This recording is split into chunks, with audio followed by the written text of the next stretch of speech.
I'm good. Are you good, Chuck? Are you good? Listen, uh, yeah, I'm. Li- I am. I I mean, want. I I I want to say I'm made you disappointed watch in you. I I want I to say I'm made you disappointed in watch you. Masters of the Universe from Yeah, 1987. you Well, I'm did. pretty sure that he made volunteered. really. He didn't. You I did did volunteer. volunteer. So like, I had never seen this movie, and I am I would say Same. a hardcore casual Motu fan. Like I have a small friend group that's like really into Motu and like figure collecting of Motu and Okay. the extended universe of Motu. For those of you who don't know, it's Masters of the Universe. And I had never seen the movie. So I told them, I was like, "Oh, I have to watch the movie for a podcast." And they all went, "Ooh." And I was like, "What do you mean? Like, what do you mean? Ooh, I mean, he looks like He-Man." They go, "Yeah." So what we're gonna tell you to do, Right. yeah, they're like, what we're gonna tell you to do is don't go into this like you have any canonical information about Masters of the Universe. And I was like, well, okay, that's fair. I get. I mean, yeah, they change stuff all the time. And they no, the names are the same, and that's about it. And I was like, really? Yeah. Okay, whatever. And then so then I hit play, and I was like, I really actually kind of liked the beginning. I liked the first part of it. It was fun. And then it just goes completely off the rails. And so, as per usual, as I come onto this show, I did not hate this movie. I probably will end up scoring it higher than it deserves. Now I'm about to shit all over it for about an hour because what did you make? Why do you bring me on for these? This is like Howard the Duck all over again.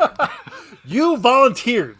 I brought up that we were watching Masters of the Universe next, and you're like, "Well, I haven't seen it," and I'm like, "I mean, if you want, yeah, I'll do it. Okay." Like, don't get me wrong. I'm right there with you though. I didn't watch this movie either. I think Ron, you're the only one that's seen this movie out of the three of us, right? I had never seen the whole movie. I'd only seen parts of it. Okay. And the whole like them traveling to our planet was part of what I've never seen. Oh shit. Like Okay. I've literally only seen the beginning of it, where they're like fighting, the Spaceballs stand-ins. Yeah. I think I have in here the TIE fighter pilots in the castle.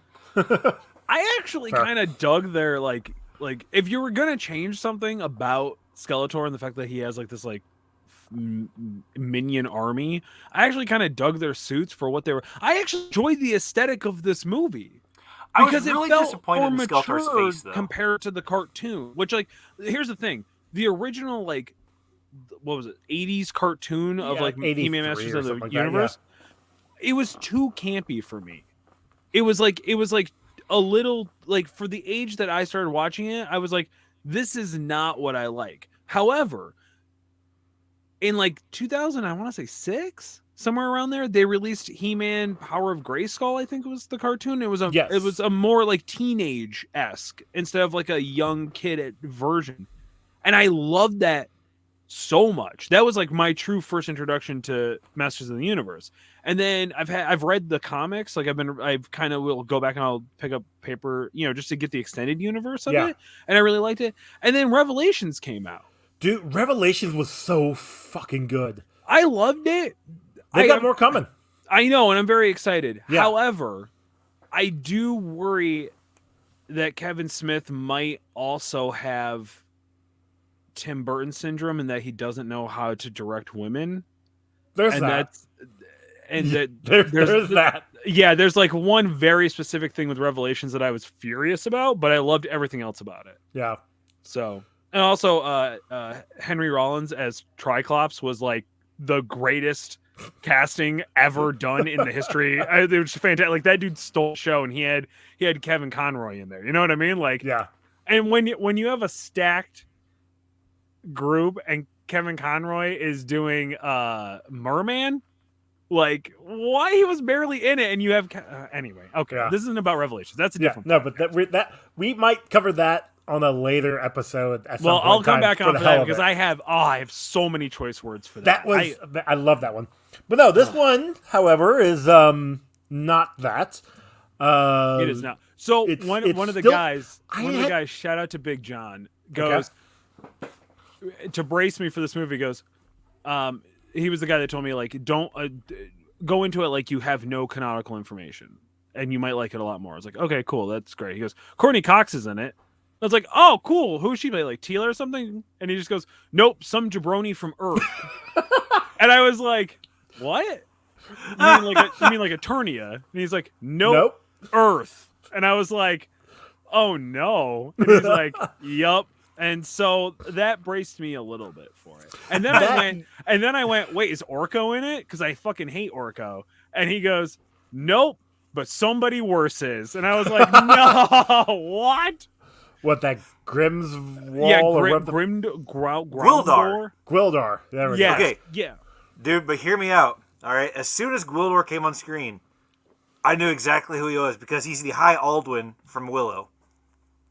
The old dude that has the magic in the Nolan camp.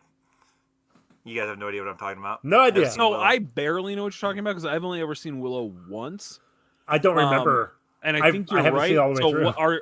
are you saying that Willow takes place in the Motu universe? Is that what you're saying? Yeah, I mean, canonically it would have happened afterwards, so it could be one of the places where Gwildor got transported and lost all of his ugly. Technically, they take place in the same year, so When did Masters of the Universe? 87. I thought Willow was 89. Nope, Willow was also 87.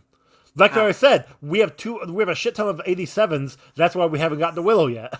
I What just do thought you you were saying think that to happened placate in me. '87 that everybody was just like, let's just crank out all the what came out at that same time? That Well, was I mean, greenlighting Star everything? Wars came out 4 years. Return of the Jedi. Willow came was out, 88. Was it 88? Yep. Oh, well, I just Googled it because I know it wasn't that close to my birth year. whatever. But Whatever. yeah, whatever. Don't care. I'll tell a story. Return of the Jedi, the final Star Wars movie came out 4 years prior, so they're pushing the more sci-fi fantasy stuff. Yeah, so you can definitely tell that this is like very Empire Strikes Back influenced in a lot of ways. A Yeah, lot. the TIE fighter pilots. Yeah. Well, yeah, very seriously. The thing is, like, I love the aesthetic of this movie. This kind of like feeling of like Eternia in an APOC setting more than in less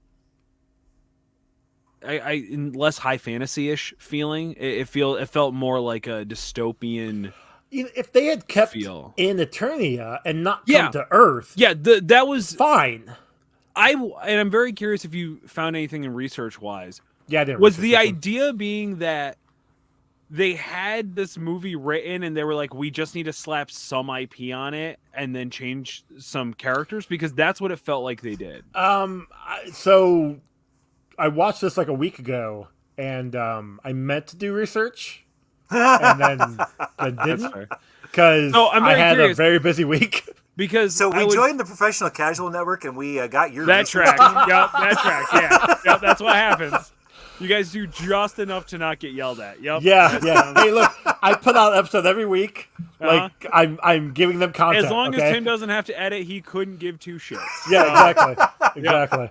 I could, because it felt like they were looking for an IP that probably cost $10 and half a meatball sub at the time, and definitely at that point, Well, but like Mattel He-Man, did not give two shits Yeah, about their line He-Man was a anymore. popular IP. Like the cartoon I think, Was got, like, a popular 3 IP. Well, it got like 3 seasons, right? Yeah, 4 but that was in seasons? the early '80s. By the late '80s, I don't But think. this didn't- would have been started like production toward the end of that run, in theory. But Yeah, didn't okay. He-Man start in like 1980 or something like that? Hold on, you guys keep talking. I'll check that out. Hold on. I'm almost positive that it was very early '80s because I that thought was so too because Yeah. I don't remember I mean I was born in '84, so obviously I wasn't functional that early in the decade, but I remember the first time I think that I ever actually paid any attention to He-Man and the Masters of the Universe. I was like probably 10, and it didn't hold my attention at all. It was too campy. It was like as I got older. And if you watch, there's like a documentary about Masters of the Universe on Netflix that's really good, that explains a lot of it. And it actually started with like the little comic books that came in the action figures. That's where it got started. And they're like, okay, we need to make a cartoon show about it. But they were like constantly blocked of like, we can't have it violent. It has to be sticky. It has to be this. And like, even when they released She-Ra could not have any violence. It always had to be like a system of wacky ropes and pulleys for her to be able to stop people. And most of the time it was a man who showed up to do any of the actual violence. Yes. So it was very interesting. So Masters of the Universe came out. The toys started in 81. The show came out, well, and then there was some mini Mattel comics from 81 to 89. The show itself came out in 1983 and went to 85. And then like She-Ra came out in 85 to 87. There was a New Adventures of He-Man in 90. He-Man and Masters of the Universe 2002 to 04, which is probably the one that Yeah, that's what it was. Yeah, I swear it was called Power of Grayskull, but maybe not. It's not according to what Wikipedia has. All right. Then there was a She-Ra and the Princesses of Power. Yep. That's a Netflix thing from 2018 to 2020. Which was very good. It's very like I've heard it was really good. I haven't watched it though. It's very like Steven Universe style animation. Yeah. Masters of the Universe Revelation came out in 2021, and then there's also that other He-Man and the Masters of the Universe with a different style animation that came out last year in 2021. Right. So there's like the original animated cartoon was, like I said, 2 years, probably 3 seasons. The comics, like there's been plenty of comics over the years, and then the toy run itself, the initial toy run, was from 81 to 88. So one of the greatest toy runs of all time to totally and utterly just recycle the same action figure over and over and over again. Just reskin them? Yeah. By just changing the deco slightly. I mean, my favorite thing is the difference between Mossman and Beastman. I always want to call him Beastmaster. Beastman. Yeah. Is just like they spray painted Mossman green. That was and I think maybe tried to add flock to it, which most of the time fell off anyway. Little stuff like that. And just like, they're like, okay, you could tell, they don't talk about it in the documentary, but you could tell that they were snorting so much coke and just trying to be like, all right, give me an animal, bees, got it, buzz off. Here's a guy who looks like a bee. You're talking about the Toys That Made Us, right? I think it was Toys That Made Us, but there's a separate documentary just about Motu. Yeah, but it may have been Toys That Made Us. I watched the Toys That Made Us, and there was an episode covering this, and it was those documentaries, the Toys That Made Us, the movies that made us. Yeah. Netflix did wonders with those because they did. They deep dive into that and gave a lot of information I didn't know. Yeah. And honestly, a lot I don't remember because I don't remember a lot of it. But no, so this movie itself, like we said, it starts in Eternia. Skeletor has now got Grayskull, and He-Man and company find this. Teela and Man-at-Arms. Find this. What the fuck his name is? Grimswald or Gwildor has made whatever. A key that can teleport things if you have the right notes. So funny enough, I was flipping through Facebook literally yesterday, and somebody had a picture on there of that device as like, if you know what this is, we could be friends. And I'm like, you know what? If I had not watched this movie, I would have no idea what that thing is. I still am not totally sure I understood what that thing actually was, other than just a thing that you daintily drag your fingers across and it allegedly makes music. It's a Japanese synthesizer. Oh, is that what it was supposed to be? Yeah, sure. Okay, because it looked. That's what they said. It had a bunch of forks on it, so I was very confused. Oh, those are tuning forks, but they're. Oh, is that actually what they were? I think they were tuning forks. Yeah, because they look different than our tuning forks. Right. Okay, that makes a lot of sense. Can we talk about how the actor for Skeletor absolutely took his role and was just like, I'm going to act my ass off with just the most ridiculous mask you've ever seen on my face. Dude, he I did really an amazing wish- job. But I wish I'll they give would him have done that. a better job on like the mouth of the mask. it to needed make to be actually two look like a pieces. skull. Yeah, Yes, it looked, you could thank tell you. it was. You could tell it was all one piece, and it needed to be two pieces. yeah, Absolutely. A lot And of they them didn't put any like they didn't put any detail into it. but Like, no, it was they like- did. They did. It's just they didn't shade anything. That's right. Because That's the if detail you I'm talking saw, about. oh well, because I could see the skeleton teeth. I could see like the cheekbones, but there's no shading. There's no, I guess, detail. Literally Yeah, like, just the nose, like the nose hole. Yeah, they colored in the nose holes. Yeah, they colored in the nose hole, and it's such a shame because you could tell that the majority of this budget was spent on Dolph Lundgren, maybe his muscles, but specifically him. And also lip syncing him into the movie because Yeah. holy fuck. Yeah. Wow. well, he yeah. did an amazing job. What are you talking about? I Everything can't, was perfect. I can't act and talk at the same time, so we're going to have to do them in two parts. Do you? I don't think. Do you really think that was his voice? Because like I remember him in Rocky, and he struggled with English. I would be shocked if they did not bring a voice actor and give him No, a I'm credit. actually pretty sure that it was his voice, but they had him reading it off, not while he was acting. Like that's why they Right. had The, it in the so bad. ADR afterwards. Yeah. I mean, this is his. Oh wait, yeah, there we go. This is his like fourth film. Hold on. This was before The Punisher, right? Or was this after The Punisher? This is before Punisher. This is before. Okay, that's right. So this is his third film. His first film is A View to a Kill, where he just did a quick cameo, and then his breakout in Rocky, and then this movie, Huh. and then he had 3 more between this and Punisher. So All right. I mean, yeah, maybe. It just seemed super weird. I mean, he's definitely gotten a lot better 'Cause because if you hear- he's amazing in Aquaman as Mira's dad. So But like because especially like at the end when he gets the sword again and he says I have the power, except it's like I have the power, and I thought maybe he was having a stroke, but Yeah, fair. do you smell although and toast? what thing that got me is they didn't talk about Prince Adam at all. Yeah, he No. never powers down. He's just No. legit He-Man the entire time. Yeah. Yeah. Which I get you're in the middle of a war with Skeletor, so you don't have to power down, but Well, I believe he has to over time because they have to Correct. they have to conserve the energy of Grayskull. Grayskull. Yeah. At least So that's like what I thought too, but- technically he would have been draining the sorceress's power even faster because he was in He-Man form the entire time.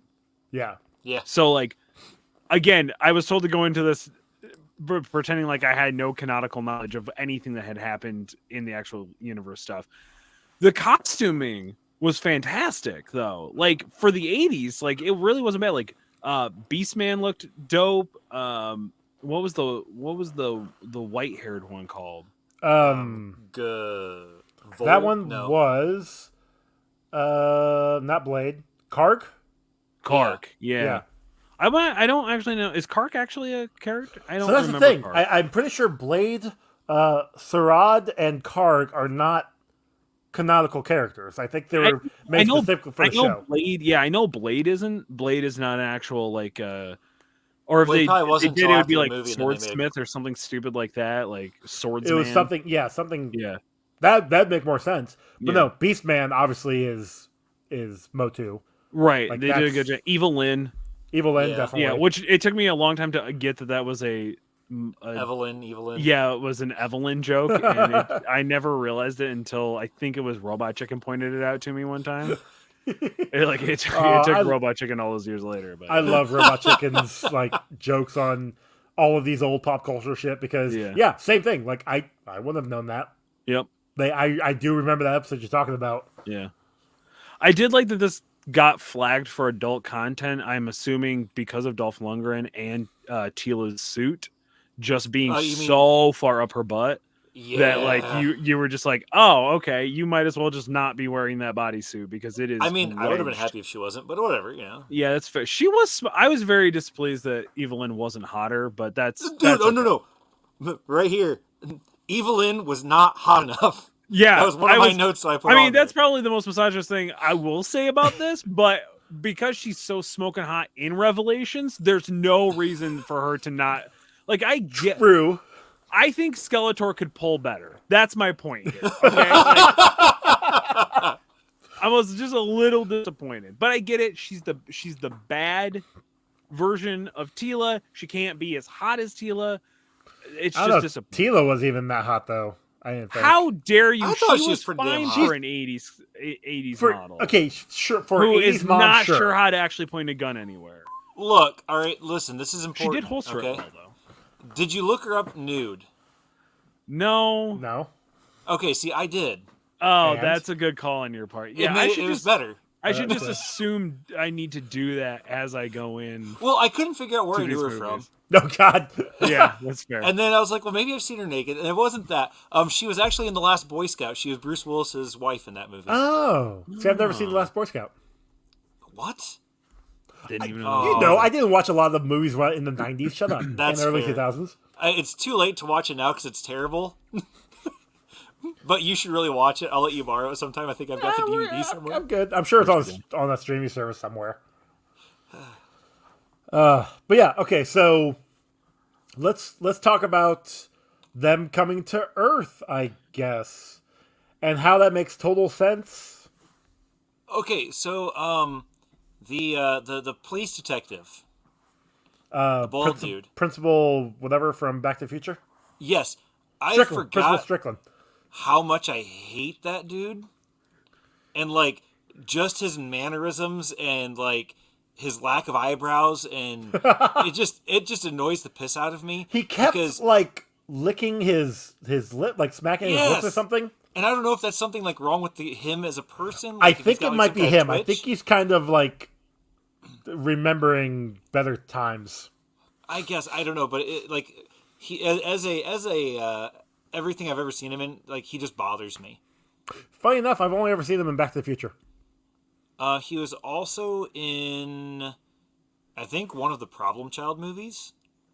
Oh, okay. I feel like he played. I saw like a really bad sci-fi movie where he played a bad sci-fi guy. Dude, he's a Dick Tracy.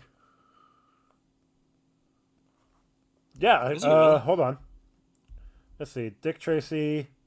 He is... Whoop, where am I at here? He's Numbers. Babyface. He's Numbers in Dick Tracy. Huh. Well, that's on our list. It's... Where is that on our list? I don't know. I don't have the list on me. We probably won't get to it this year. Well, next year. It might be a 2024 get. So... I think I've seen Dick Tracy once because I had a friend in a D&D group who was like obsessed with Dick Tracy. I remember thinking this is a really bad movie. It's been a long time since I've watched it. I watched it on I VHS. That's how long ago it was. I say I haven't watched Dick Tracy. Yeah, in a long time. I was definitely either late teens or early 20s, probably mid teens if I'm being honest. It was So definitely a that's time though longer where I than that. believed that comic books only had superheroes in them. So I was very confused of like, where's his powers? What's his power? He's just a detective. This is stupid. Why is he wearing yellow? I will say this: I started making up the list for future stuff, and for our other, because we have 4 categories. We got Marvel, DC, other, and animated. I've got literally like a page, like a yellow board here, page full of other comic book movies. Yeah. So, and I'm only in early 2009. Yeah. So, That's unfortunate. we're gonna be. There's a lot of Look, non-DC. You're going to keep going. You're going to, at one point, you will be the only thing that the Professional Casual Network will have it's still going. That's look. It's I possibility. mean, you're just guaranteeing that Tim will, in fact, at least get something out of it by the end. I'm also pulling like. I'm looking at the movies. Orgasmo apparently is based off a comic book. It is. That movie is fucking hilarious. That's actually a really solid movie. I've never actually seen it, so that'll be fun to watch. It's I rented it from Star Video, dude. Oh God. It's an old video store where we used to live. Like, it hasn't been around since, Oh, like, it's been gone forever. 2004.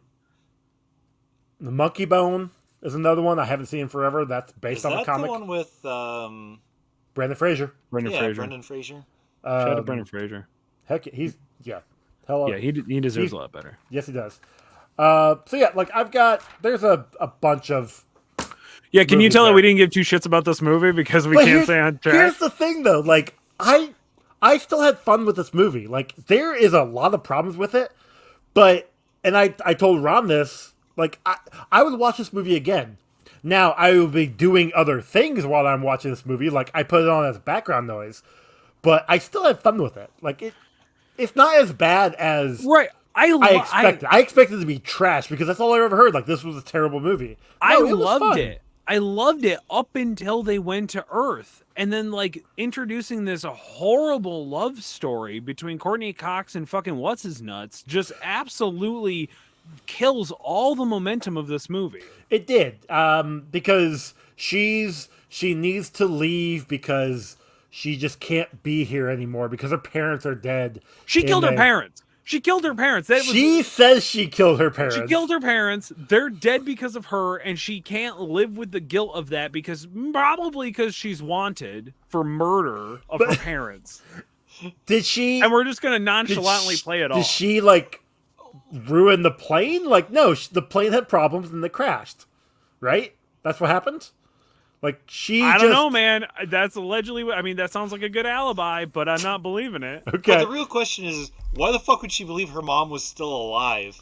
That right there, like, Yeah, that was, she in that moment when Evil Lynn is there and pretends to be her mom, and I'm just like, you know she's dead, and she's like, oh no, we hit her, we had to go into hiding because of this. Why are you being so dumb? Why are you believing you didn't know this? Your parents were secret spies. Yeah, like, okay, sure. I feel like guess. Evil Lynn should just lean into it. Like, no, I was never dead. You know what I mean? Like, just make it. If you're gonna go dark with it, just Gaslight the make bitch it. hard. Yeah, but gaslight that motherfucker. Like, you need to make it as dark as possible, not make up some stupid story. We just didn't want to see your face again. But Yeah. You were just a horrible daughter, and we had to fake our death to get away. You tried to kill us, and you know Yeah. we had to run away from you. Yeah, that scene was just bad because. Speaking of bad, can we talk about like all the CGI in this? But not all the CGI was bad. I actually liked a decent chunk of the CGI. Could you tell me the parts you liked? Because I missed those. Well, I'm trying to remember because, like I said, it's been a week. I mean, I thought like the light show was fine.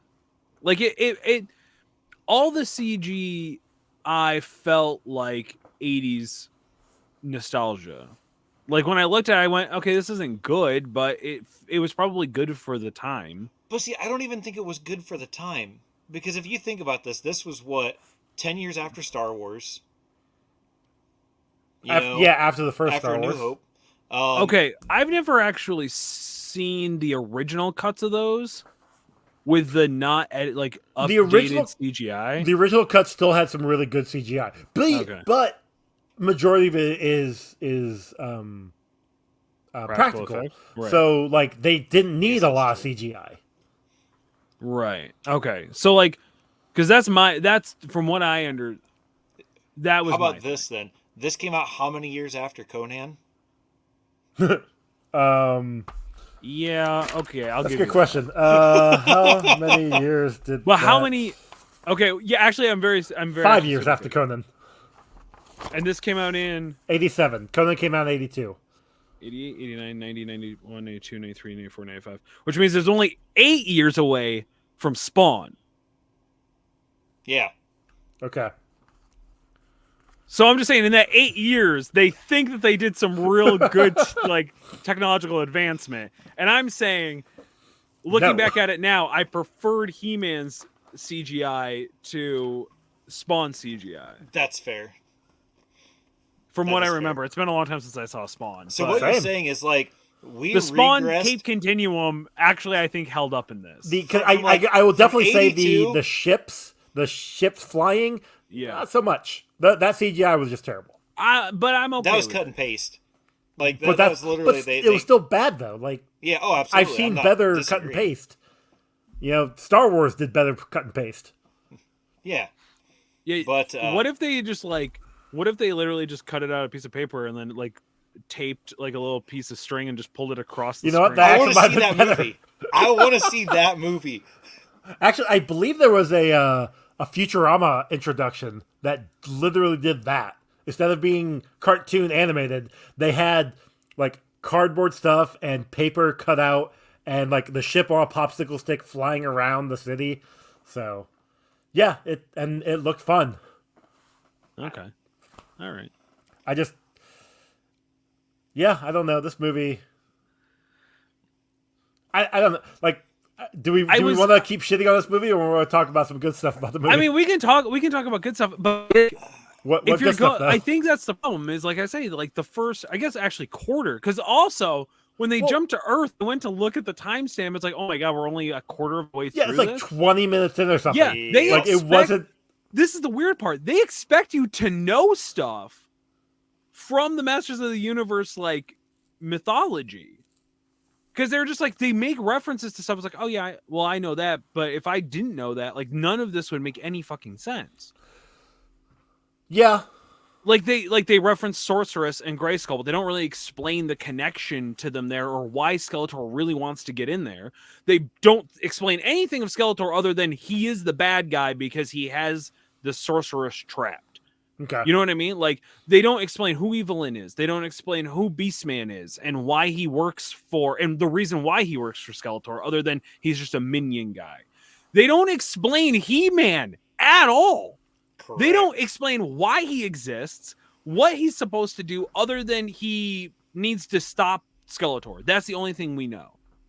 We don't know who. They never. Do they even call Man-at-Arms Man-at-Arms? Like, do they even drop yes, his they do name? once. They do both. Okay, do Or they? twice. Okay. Yeah, Because they say Man-at-Arms. They say I will say this: what they his did real name is. some character development, and Tila does call him Dad one time. So Yeah. they explain that at least they're related. I didn't Duncan, care that's for his the name. There you actor that played Man-at-Arms. I don't know what it was about him, because I feel like he actually did kind of act his ass off in this movie for how ridiculous he knew that he looked in the armor and stuff. But there was just something about him. I was just like, he does not feel like Men-at-Arms. He seems like the old retired guy who doesn't want to be here anymore, and not Getting too old for this shit. Yeah, he feels like I'm getting too old for this bullshit. Not I'm the veteran guard of like Eternia's like greatest soldiers, and I just know that my time is coming, which has been that's been Men-at-Arms' whole thing. Is that like he knows that eventually he's going to die and he needs to train somebody to fill his spot. And that's why he kind of doesn't want to train Tila to be it, but Tila wants to be it, and it's like a whole thing. Unless you watch Revelations, then it's totally different. But Yeah, that's yeah, that's his own little monster. I love it. Except for the one thing. Trying to look at my notes here. So the final battle takes place in like two moments. I guess the final battle is in Eternia, but there's a final battle on Earth that they are Skeletor's there trying to get the key. That what's his nuts? Grim's Fog. Graldor. Whatever, I don't know his name. Graldor. I didn't care enough to remember his name. Well, it's a stupid name that doesn't make any goddamn sense. Just call him Olaf. You know what I mean? I mean, just call it Olaf. yeah, it's not Olaf. Wait, no, that's the That's a snowman from Frozen. Snowman. Yeah. Why? Oh man, my brain's fried. I can't think of his name now. The hell's his name? The one with the red hat. Yeah, the wizard guy. That one. The one that I hate. Shit, I actually forgot his name too. Shit. Olaf? No. Oh fuck. Ron, Snarf? help us out. No, That's that's not Snarf. Olar? no. Oh fuck. Hold Oh, on. God damn it. See what I've started. But okay, so like explain to me like I'm a 5-year-old. They jump to Earth. Orko. Thank you. Orko. We literally said it earlier in the episode too. I know we did. My brain doesn't work. But so they jump to Earth to get away from Skeletor because they're losing the fight in Grayskull. Yes. Because Skeletor becomes Skelegod or Skeletor. Well, not yet. He doesn't get that to the end. But he does get more powerful He's when getting more power from he's sucking it. like, He's sucking off the slowly sorceress. siphoning off the sorcerer's Okay. powers. Yeah. All Yeah. right, yeah, okay, I do. Oh, you're right. Okay, so Which so they're like, "Oh snap, we got to get the hell out of here." Well, Jump they were through just the trying to portal. get out of the throne room. They weren't necessarily trying to get out of Eternia. yeah, Right, Well, because Gwildor the had whole no well, idea what they the were fuck trying he to get out was of Eternia. They were trying to get like to a different place, and not Orko is just pushing random things on the key. right, because he built this thing that he has no idea how it actually works. Well, and this one was also a prototype because Skeletor had the actual finished one, But that doesn't make any Which- sense. right? Because the prototype was working just fine, which means it's Yeah. finished, right? Right. So but also like, if Skeletor has the original one that works until he's fine, that's based off the prototype, which also has to be a full completed concept and has to be tested and worked before you can duplicate it. So like the original prototype, he should have known how to use it correctly instead of just like, 100%. I don't know what to do. I think you just gotta bling, bling, Especially bling, bling, since bling, bling. since Skeletor and Evelyn could use the main one with ease. Like they Yeah. could do everything that they could, anything they wanted. Well, to with that one, he basically. gave them the instruction manual. Like he wrote the instruction manual and gave it to them. That's what and it didn't is. make a copy of the instruction manual, even though he made a copy of the key. That happens Yeah. sometimes. Yeah, I mean, real get men that. don't need instructions, right? Just pick up the book, throw it away. No, I mean, I look online. They didn't have the internet back then, so he couldn't look online. So either way, he just punches in a bunch of random things and gets to Earth, and they appear in what looks like a swamp, but then within 5 feet is a restaurant. That happens Like- all the time. Oh, Yeah, you never been to Louisiana? actually, I have not. I really do want to go sometime. Same. I've They never got been there. I want to yeah, go. they got restaurant swamps. I don't know if you've I want to been go in down like the fall or the winter though, or because swamps I don't they want call them. to. I don't want to go in the summer. Swampstrats. It's like a Waffle House, but moist. Ugh. Ugh. Instead of chicken and waffles, it's alligator and waffles. Yeah, yeah. Still the same amount of fist fights in the parking lot, though. I think, so it's okay. It's all right. But this is where we meet Julie, Courtney Cox's character, and she is. It lifts mad- right up out. There's no reason for this. 100%, I agree. Yeah. Like- So yeah, she killed her parents allegedly. Now she's leaving to go to Hollywood. I don't know. That wasn't really I thought clear. she was going to into New York. hiding. Oh, That's what they're- hiding. Yeah, hiding because she murdered her parents. And so How could she's you be quit. back, Mom? I killed you. She quit her job. Her boyfriend's trying to convince her to not do it, not leave. But apparently, they're still in high school because there's or maybe not in high school, but he's playing like the high school dance he's or like something. playing at the he's playing at the high school band because I think he says to Grim Doleful Nuts that he's like, yeah, well, I'm just a keyboardist at a high school band or something stupid like that. Yeah, When it's, they're I it's like, don't- oh, you're a music smith and you're the greatest one of this planet, and all No, that that nonsense. is literally hundreds of other people better than me. Yeah. But yeah, so she's leaving, and Right. She's is gonna convinced- go because trying to she's convince not her sure she to. loves him. I believe was the thing. Well, but no, then he I was, think she does love him, but she can't stay here, and That's and he not what doesn't she, want to leave. No, that's not what she says. She says, I just can't be here because like the death of my parents, and I just don't know if I love him. So I need to go kind of like find, like, she's gonna go discover herself, right? She's gonna go on this go to college. Yeah, exactly. Go to college, make something of yourself. That's where people discover themselves. Change your identity. Have a lesbian experience. Back in the whatever. 80s, it was Murder- perfect. You could do that. Yeah, murder somebody else and take their identity so nobody knows who you are. And You know just what? No, continue actually, this she does. bloodthirsty reign, Courtney She Cox. does need to go to New York, and she's going to move in to this apartment complex with a bunch of friends, and Yeah, we get what you're kind of getting there. petered That's out on funny. that one. Sorry. Chuck Yeah, fuck off. thought it was funny. Did you see his face? Yeah, he I was- have no idea what you're talking about. You're gonna I'm have making to a explain dumb the joke. Friends reference. Oh, Yep, that's the reaction I was getting. Okay, Yep. I see what you're saying now. Yeah. Anyway, Because Courtney Cox was in Friends. Right. It Does doesn't take matter place if in it's New been your York? day, week, or month, or year. Is what you're saying. Okay. On the but plus side, before- Ron will always be there to explain your jokes to me, and I yeah, that's fair. That's fair. But before she can even leave, like she goes to the high school to get.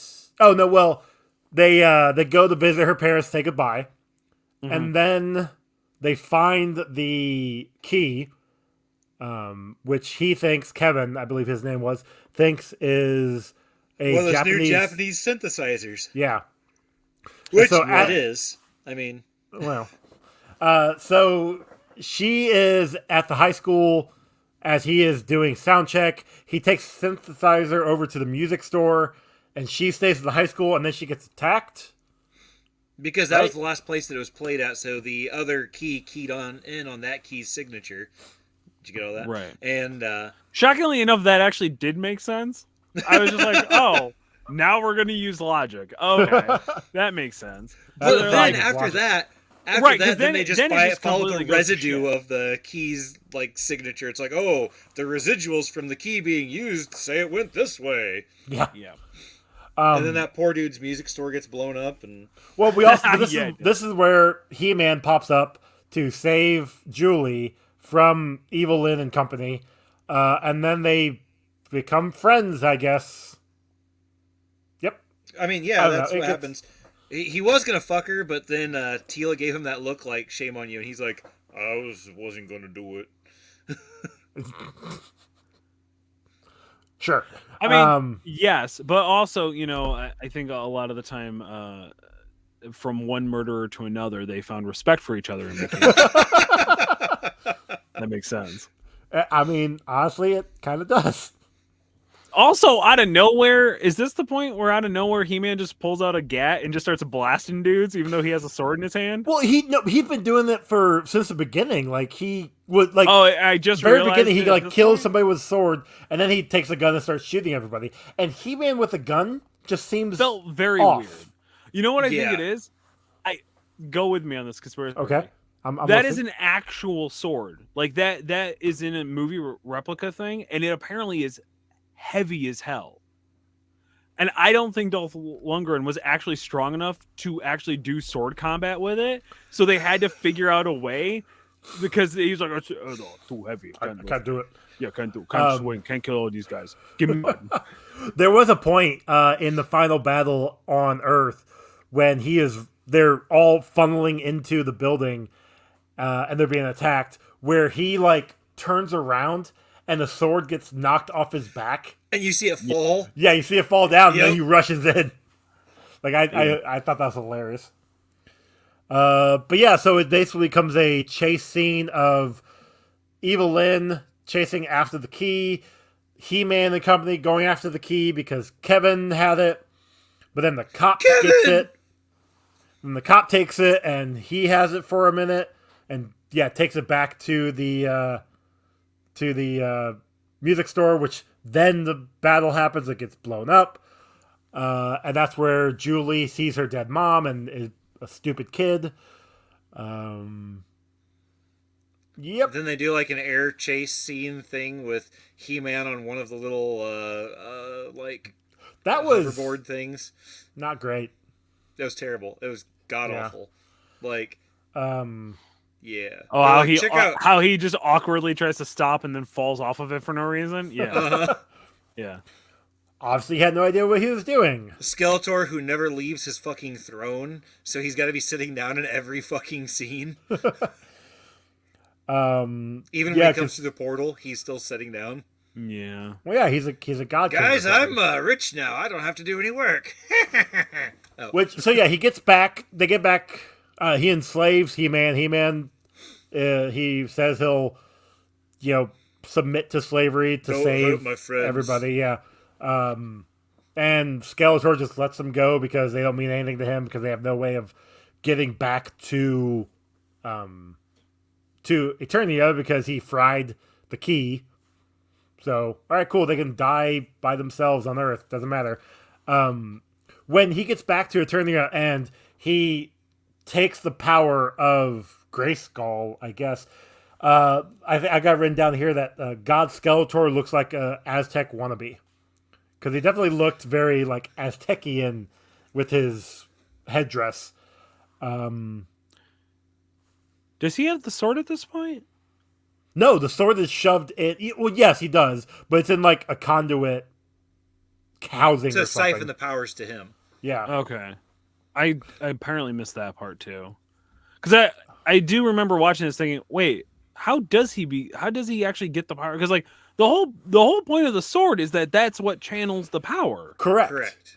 But you have to be you have to have the sword in like on you. Correct. You have to be Because when He-Man escapes, he goes and grabs a sword, right. says the power, and then gets the power again, I guess, even though he never depowered ever. Right. He never depowers at any point. Also, I believe at this point, Sorceress is just looking like an absolute pile of jerky. Yeah, she's all leather. Yeah, there's nothing left of her. And they are just like, you know what we'll do? We'll just keep draining everything from her. We're gonna save her by murdering her and releasing her from it makes sense. from her flesh prison. Where's Courtney Cox? Hold on, everybody. Hey, this is your mom now. Yeah. This is your mom. You want to finish the job? Jesus Christ. But speaking of, like, we get back to Earth and Kevin, because he is good at music, I guess, he remembers the chords and he's able to, once Griswold makes whatever connection to the key with the keyboard, they're able to figure out the pattern, and everybody, including that cop, because he was going in there to bust them and he inadvertently gets sucked up into the transport, gets taken to Eternia, where we have the final battle. Yeah, it's pretty anticlimactic. I mean, that's... But don't worry. They do send Courtney Cox and Kevin back in time to before she murders her parents so she can rethink herself and not do it instead. So her idea to stop her parents from dying is to take the car keys. That way they couldn't go to the airport to get on the plane. Pretty sure they had multiple sets of car keys. You don't know that. I don't know that. My dad only had one set of keys for his Also- truck because he was too cheap to buy another set. Good point. So, I mean, like, here's the thing. Her alibi makes no sense for why she murdered her parents. Okay? Because she said her boyfriend. that it's her fault because she wasn't on the flight. But they still went. Which means if she was... They went on the flight because she was supposed to go to the beach with them. Okay. But then she said she had homework to do. Okay. So then they were like, okay, well, we're going to fly away then. Yeah, ultimately it was just her. She wanted to spend time with Kevin. Well, I mean, she probably had homework, but she wanted to spend time with Kevin. Her parents. Okay, because wait. Kevin did say when he was growing up that he wanted to live alone. No, wait, that was that's McAllister, different never Kevin. Okay. Yeah, you actually got me there for a minute. I was like, wait, what? When is that? Okay, so Then he made her family her disappear alibi for murdering her parents not murdering her parents, is I have too much homework to do, so you get on a plane that you're gonna get on anyway. Like, they were gonna take the trip anyway. Yeah, so she And would was have gonna died. take the next flight after. But that's the But thing. they It would've sounded died like together. the dad was the pilot, right? Because There you go. She took his plane keys. That's why he couldn't go. And everybody knows you don't make a duplicate of your plane You keys. never, that one makes you sense, never have actually. duplicated plane keys. because she mentions that to when she's going all crazy. You guys can't be on that plane, all this stuff, and the mom's like, "Yeah, but your dad's flown this plane 100 times. Like, it's Your fine." dad's flown countless missions. Oh, wait. Literally something like that, because they're spies, and it just, I just don't see how taking the keys away is going to stop them. Like, if for anything, they chase her down to get the keys and then beat her ass and throw her in the back of the car. Like, you're coming with us now. they clearly just went and said, "Look, we've thrown too much logic throughout the rest of this movie. We'll just write this one off to comic book logic." And they were Sure. just like, "Keys, no keys, immediately stops you from being able to do anything." They're They just call going a to have to taxi, go. I guess. I don't know. They haven't Also, Uber there yet. well, does this not totally mess up like the timeline now? Oh, 100%. Yeah. Okay, so like then when He-Man shows up, they never actually. Yeah, so when He-Man Well- shows up, the key shows up, the key's in the cemetery. He-Man shows up, the key has never moved from the cemetery. So then when Evelyn and them show up at the beginning, it's right there in the cemetery, and they're able to take the key because it showed up right where it went to. And then He-Man never goes back. Skeletor gets So- the powers of the universe. I'm going to And, say no because it's two different planets, and time is relative to that planet. No? Nothing? What? Okay. I don't know. You broke Chuck. Are you okay, Chuck? That didn't make any fucking sense. Okay, I thank don't know God. what No, you're talking about. yeah. I was trying to Yeah, do no, something. Ron, explain but- to me. Explain that to me like I'm a 5-year-old. What? Okay, so what Joey was saying was Yeah. because they live in two different planets Two different universes, maybe. and two different universes. Allegedly. No, it's just Masters of the Universe, not universes. So it's all the That's same true. universe. Actually, yeah, no. He-Man in our world is a big bitch. A lot of people don't know that. He's no master. They believe just call him that. Adam all the time. But what Joey was trying to say was that because they were on different planets, the daylight savings time means that It's a different year. her parents staying alive don't actually affect He-Man coming to that planet, because after this, where she saves them from dying on a plane, they were meant to die anyways. So this series of events happens. One of them gets behind a log truck on a semi and on the highway, and one of the logs comes off and kills him. And then the other one gets hit by a train or a bus or something. I don't remember Yeah, which. one of them tries to scare a pigeon away and has a giant piece of glass fall on him and smushes him to death. That's what it was. Yeah. Yeah. After getting, I thought they went to after a, getting emergency oral surgery. Yep. I thought they went to a racetrack and just had the whole like stadium crush on them, but that works too. But regardless, the parents die anyways, so she still has to go to the cemetery. So, in all honesty, they gave her maybe 3 extra months with her parents. Maybe. Yeah, Before maybe. they- Who knows? And their death was going to be more violent than the original death was, because the original death would have been quick. But these deaths tend to be strung out longer because death always gets its person. That's true. So, That is very true. The only two things that are for sure are death and taxes. I don't know if you know that. Wesley Snipes didn't know that, though. That's why he didn't pay taxes. That's true. That's true. Shout out to Wesley Alrighty. Snipes. Do you guys have anything else? I wanted to like this movie. I was so excited for this fucking movie. When it started, I was like, oh, hell yeah. This is going to be like a weird dystopian APOC version of like, this is what I want. I don't want the high fantasy style. This is going to be great.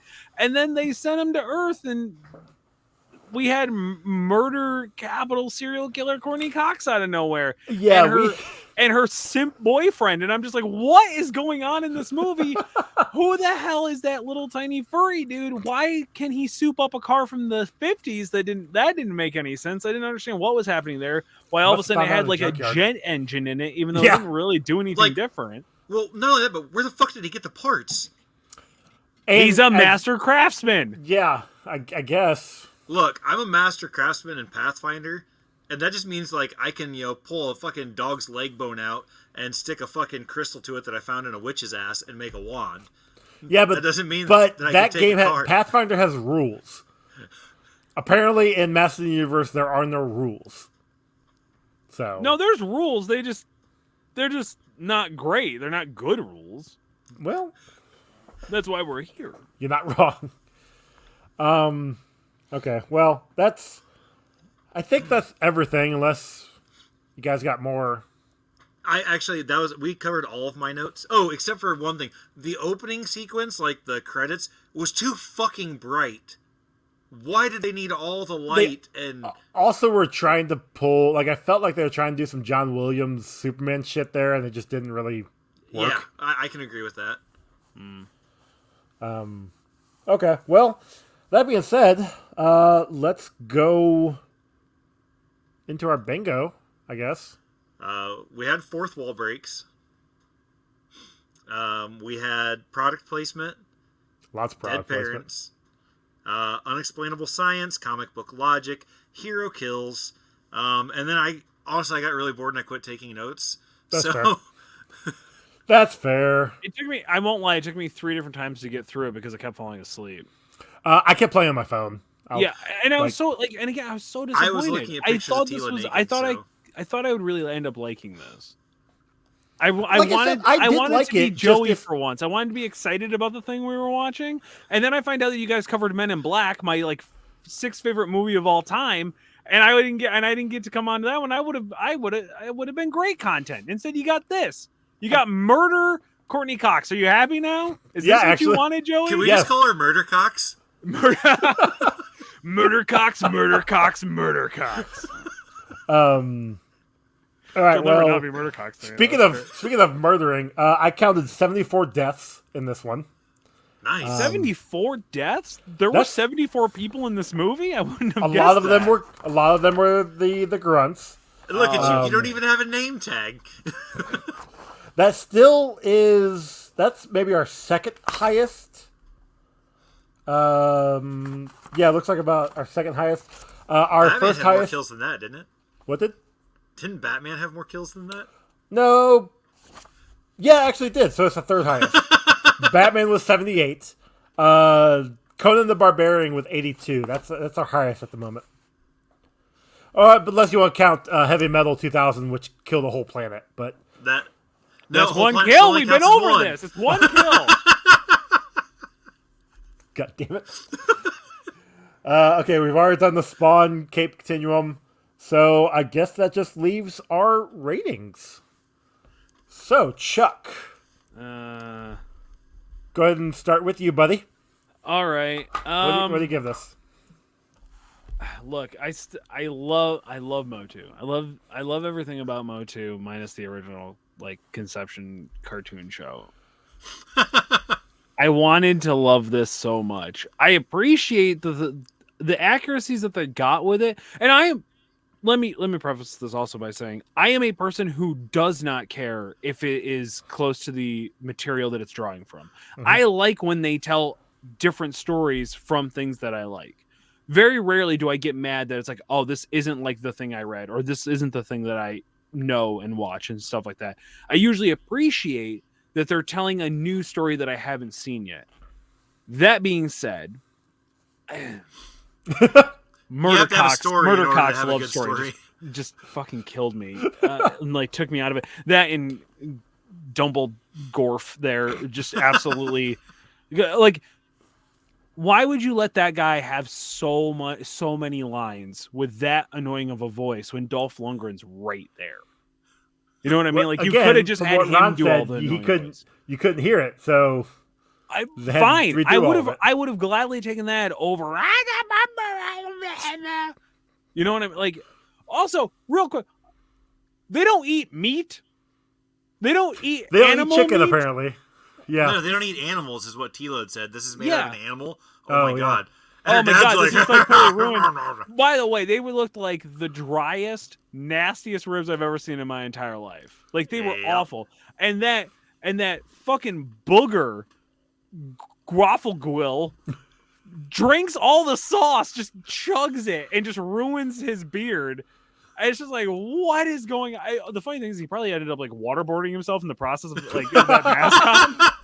The Speaking actor's of, like dying inside trying to get through these lines. One Yeah, of that was the the actor's things actual face. Oh. Yeah. one of the things I did see in what little research I did, the actor doing Beastman, similar situation. They couldn't keep his mouth shut for the mask, so when he would do any sort of like talking or growling, saliva would build up at the bottom, in like the chin of the mask, and weigh it down and be like problematic for him. Why was he spitting that much when he was talking? I don't know. He had like 6 lines in the movie. What? Listen, guys. Yeah. Seriously, guys, we really we got Rawr. we got Murder Cox. Like this is just ridiculous. She's out of All right. control. What She's are you gonna gonna destroy all of Eternia for sure. What you got, Chuck, for the score? I'm sorry, but a 4.6. Okay. Like, I was so disappointed. I was so angry. Ronald? Okay, so everything that Chuck said. Yeah. But like I really don't have that much nostalgia for He-Man, so even then, like, it just didn't pull for me. I gave it a 4.5, which I thought was actually a pretty low score until I heard Chuck's score, and he loves it. So, but it did get points for me because specifically of Tila's costume riding up her ass that far. That's a good point. Very true. I'm actually not too far off from either one of you. Like I said, I like this. And I even said it earlier, I would put this on again as background noise, like at a party for That's people to weird. enjoy. That's a weird thing for you to say and like acknowledge and say that like out loud where people can also hear it. But I guess if you really want that, like, what is it? What is it about this that where you were just like, I would tell other people to watch this now that I've watched it. I had fun with how That bad it isn't was. me that you're purposely trying to troll. Like, At least I didn't have to I'm not pay trying. $4 I this didn't time. know. I never saw the movie. Okay, I had no idea.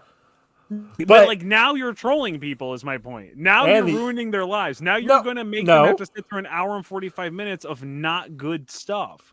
Yeah, but they don't have to pay attention. It could be one of those things where they could, if they wanted to turn and watch it, they could. But they don't have to. But they won't have any idea what's. Granted, if they And watch that's it, they fine. won't have any idea what's going exactly. on. Exactly. You go start from And finish. then I mean, the whatever. only reason why you do it is so you can explain the murder Cox joke. That's the only reason why you keep them around. It's stupid. This is dumb. No. Anyway, I give it a 4.8. I did enjoy it, sort of. But like I said, it's anything we've talked about it on the shows previous. If it's over a 5, I will actually enjoy rewatching it and actually pay attention. This is a close enough to a rewatch where I don't have to pay attention and still come in and be like, oh yeah, that thing happened. Whatever. Ultimately, we get a combined score of 4.63, which totally fine. It's in the 4s. There's some good here, but there's not a ton. There's more bad than good in this movie. So with a 4.63, that puts it at number 34 overall, just behind Ultimate Avengers the movie from 2006 and just above Swamp Thing from 1982. So, yeah, not bad. I mean, I remember Swamp Thing movie. I'm actually I'm I gonna caught the last. Wait, was there a television show of Swamp Thing? There was. Okay, Which never was mind. That's what I remember. amazing. That television show. I always caught the last 5 minutes of it because it was on before WCW Saturday Night on TBS. Okay, so you're talking about the 90s television show, which is probably. Yeah, I heard. That's what we were talking about. Oh no, I was talking about the 2020, 2019. Oh, the thing that got canceled before it even got started? Man, that show was fucking amazing. And it was, I'm really mad they, what? It's not, listen, when it's Swamp Thing and not Man Thing, it's like, what's the point? You know? We actually, there is a Man Thing movie that we will be watching. It's not great. Not this year. It's not the worst. I think Werewolf by Night did a really good job of capturing my Werewolf true by love Night was amazing. I love Man Thing so hard, solely based off of Marvel Zombies, but I just absolutely adore Man Thing. Anyway, so Spawn Cape Continuum. This is where I probably score it higher. I'd probably put it at like a 47 and 8/10 Spawn Capes out of a Jillian. Yeah, something like that. I think that's how our scale worked.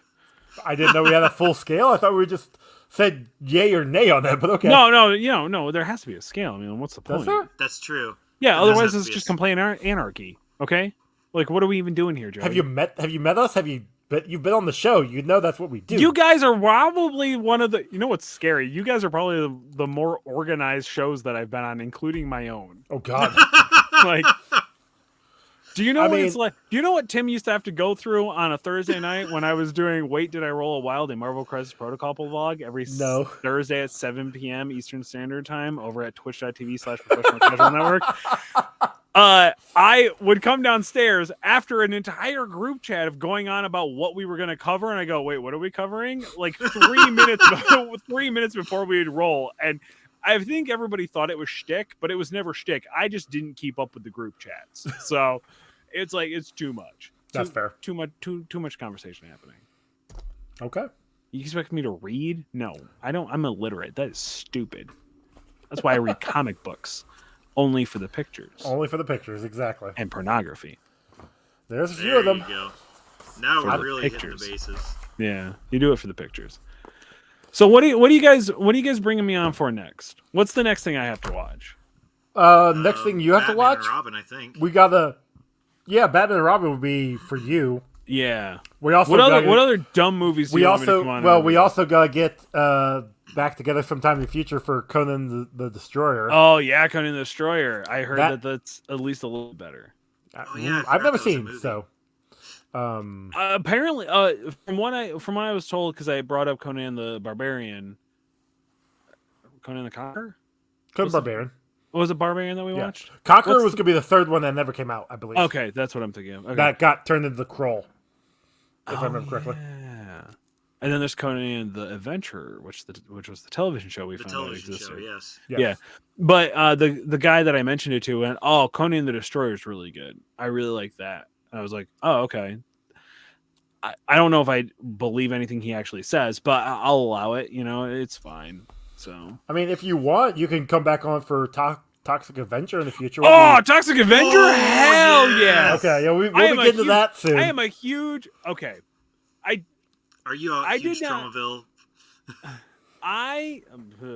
I love Toxic Avenger because it gave us Toxic Crusaders, I do remember the Toxic Crusaders. I which is watched that. a really, really good cartoon Yeah, I show watched the shit out of based that. off material that is not appropriate for children. God no.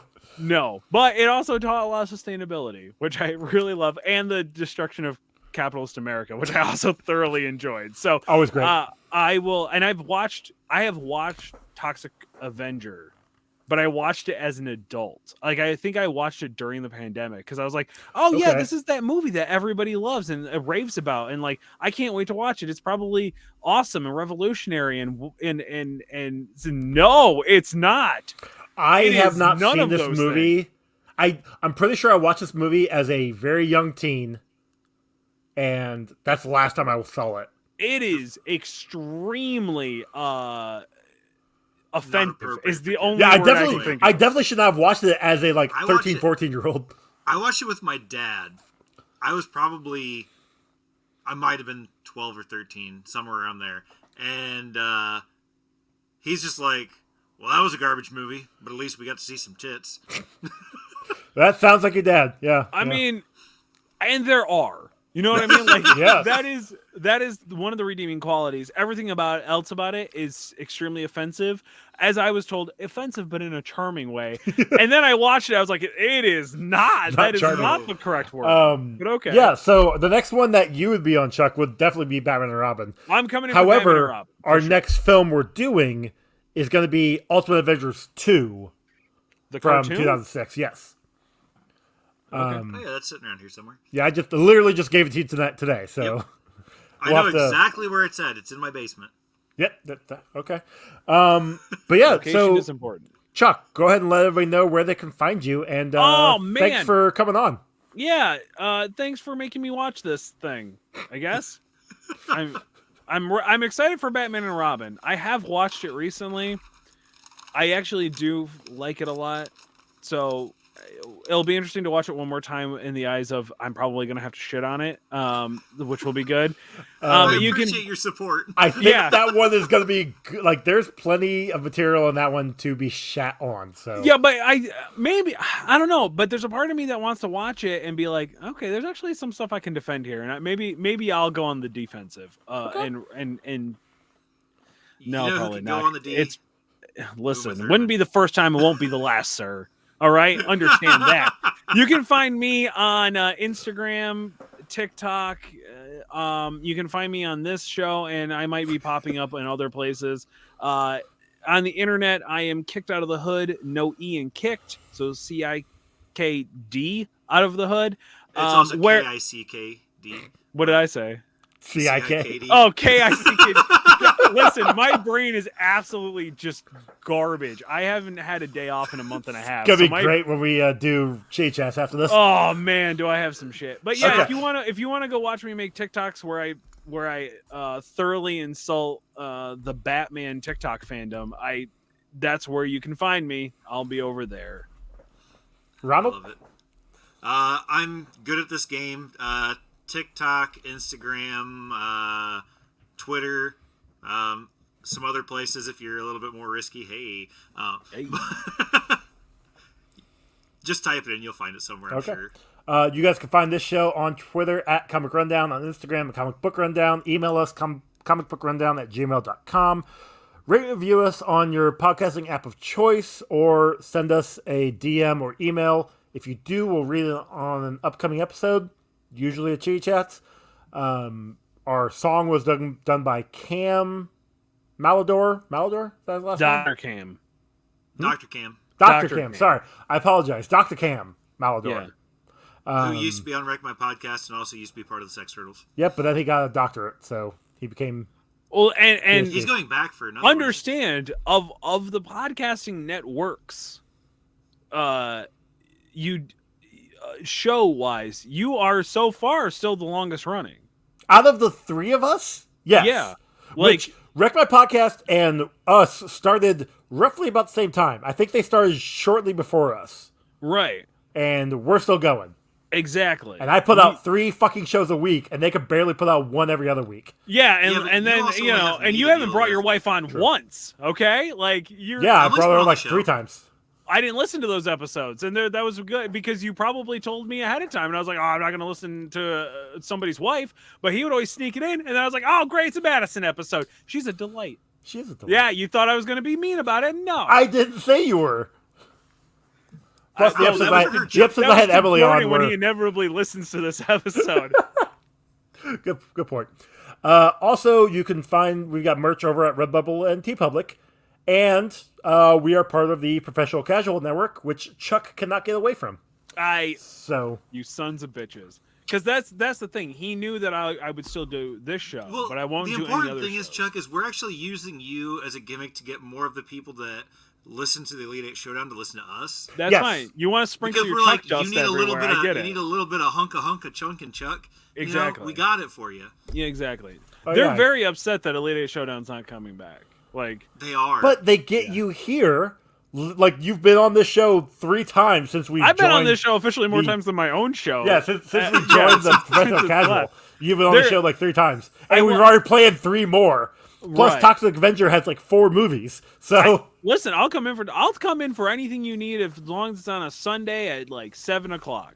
Because that seems to be the only time that I can record. And Tim wants to spend time with his family or whatever. I don't know. So he didn't want to change the time. yeah, that's fair. I think that's everything. So, we will catch you guys later. Bye.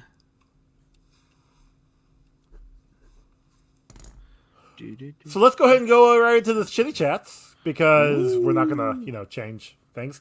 So this is our first Chitty Chats in quite some time, and we are over a year, I think. No, because we did a couple this year, like beginning of the We year. did one with Because ourselves. I don't think We had that we had one counts. with ourselves. And I think we had like, I'm pretty sure I had an interview at one of them. I wasn't there. I don't know. Fair. You had a job interview on a Chitty Chats, like you were like, hold on, No. let me just set Oh up my my god! let me just set up Actually- my equipment real quick. And I just for educational purposes, I'd like to record this. That you're trying to get a job. There was one time at work where I was asked if I want to stay over. I'm like, no, I can't. I got an interview tonight. And my boss is like, wait, interview for what? Because he thought I was like leaving. I'm like, oh no, for my podcast. It's fine. No, that's like, how you oh. negotiate more money, Janero. You fool. No, my supervisors, they get swapped around every 6 months. So I can't do anything with them. Plus, I'm union. I'm already getting a shit ton of money. I'm fine. Anyway, So, Chuck, what's with your face on that? Sorry, I had a message come up that just allowed me to make a face about something stupid. Sorry, Okay. there's just a fake hot girl. That's how I know. That's how I know the account's fake. And when they're like, "Oh my god, I just started following you, and you're so cute." Yeah, you're not real. That's okay. Delete. You're just a bot. Yep. I just Yeah, figured so- maybe he went and looked at that spicy site we were talking about earlier, and That's true. So, only hey, takes Chuck, one. welcome to the Chitty Chats. Hey, thanks for Is having this- me on. This is is my this our first. first No, Chitty Chats? second. No, Chitty Chats. second. I've done I one thought. before. Yeah.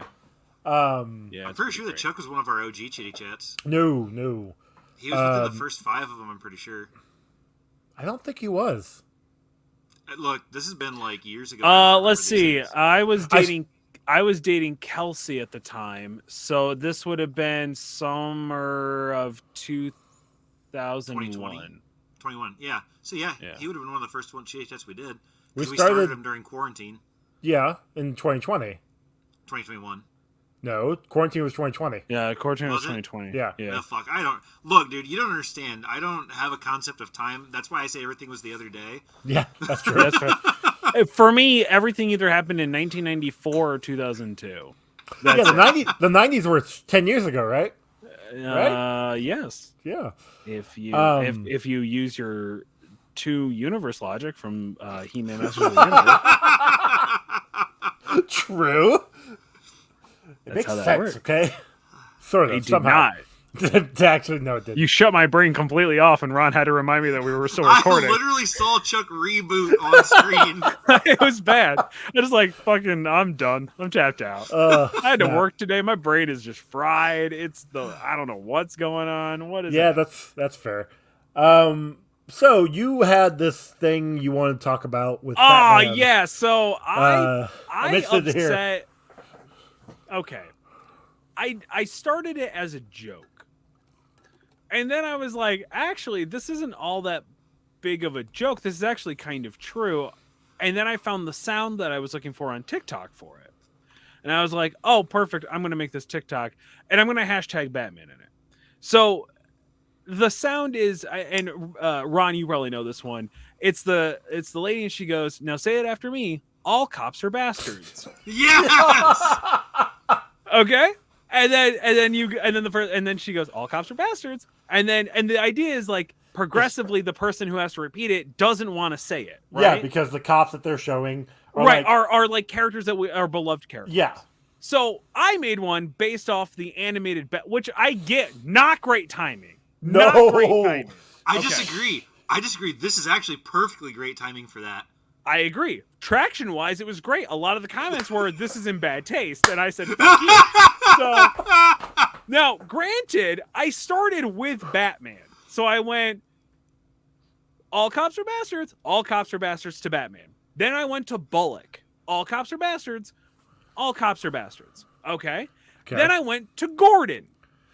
"All cops are bastards." Yeah, okay, all cops are bastards. Then I went to Nightwing. And I said, "All cops are bastards. All cops are bastards." And then the last one is I went to Alfred. Oh, okay. Oh. Okay. And then everybody was like, "What the fuck are you talking about?" And let me explain, internet. I have to sit up. Okay. Batman and Nightwing are cops because they work directly with the police. Vigilantes who work with the police are, in fact, cops. Except for they have more rules, apparently, than in actual real world. In comic book world, they can literally just do whatever the fuck they want, and they get away with nothing. Mm-hmm. Those who enable vigilantes to be able to do the things that they're not supposed to be doing are, in fact, also cops because they're allowing the thing to happen. In the animated series, Alfred, on a regular basis, when Bruce is like having these existential moments of like, is what I'm doing actually doing anything? Like, am I a good person for doing this? Instead of telling him, no, you're a bad person doing bad things, you need to stop because not only are you just causing more problems, you're killing yourself, you're getting other people involved in this that is really, really bad. He encourages him and tells him that he's doing the right thing. Alfred is a cop, thus he is a bastard, and I stand by this statement till the day I die. Alfred is just as bad as Bruce, who is just as bad as the Joker. Alfred is the Joker. I'm done with this conversation, Joey. Well, I was gonna go with Alfred did train in the I found that out too. That apparently he was English like a military. British military dude. He was Yeah. like in the M16 or something like. Or Yeah, M16. he has military training. He's got Right. police training. He will not hesitate to whip out a shotty and blast motherfuckers. Correct. I've also learned that. Yeah. Yes. You don't come, which never gets shown in any of the movies, which I'm a little upset about. No. But should have been. But I think get it. He's a beloved character. Everybody loves him. Everybody loves Alfred. He's just the butler. But he's also a bad person. and a badass. So Still a bad person. well, Still shouldn't be doing it. Still Well- shouldn't be encouraging Bruce to do the things that he Well, needs to do. No, That being but said- Chuck, in his defense, though, he does get paid to tell Bruce that he's doing a good job. that is Even true. worse. Even worse, he's on the payroll. He's a That's yes man. awful. Look, he is just a victim of capitalism. He has to be there to get the money. Bruce owns his house, owns his life, owns his food.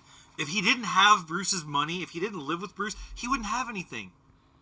That's actually not canonically not true. God He's got damn it! Shut up, Joey. a I was trying to shit ton back of you money that I'm only drawing this off the animated series, so it might actually be true. Okay, fair enough. It might actually be true.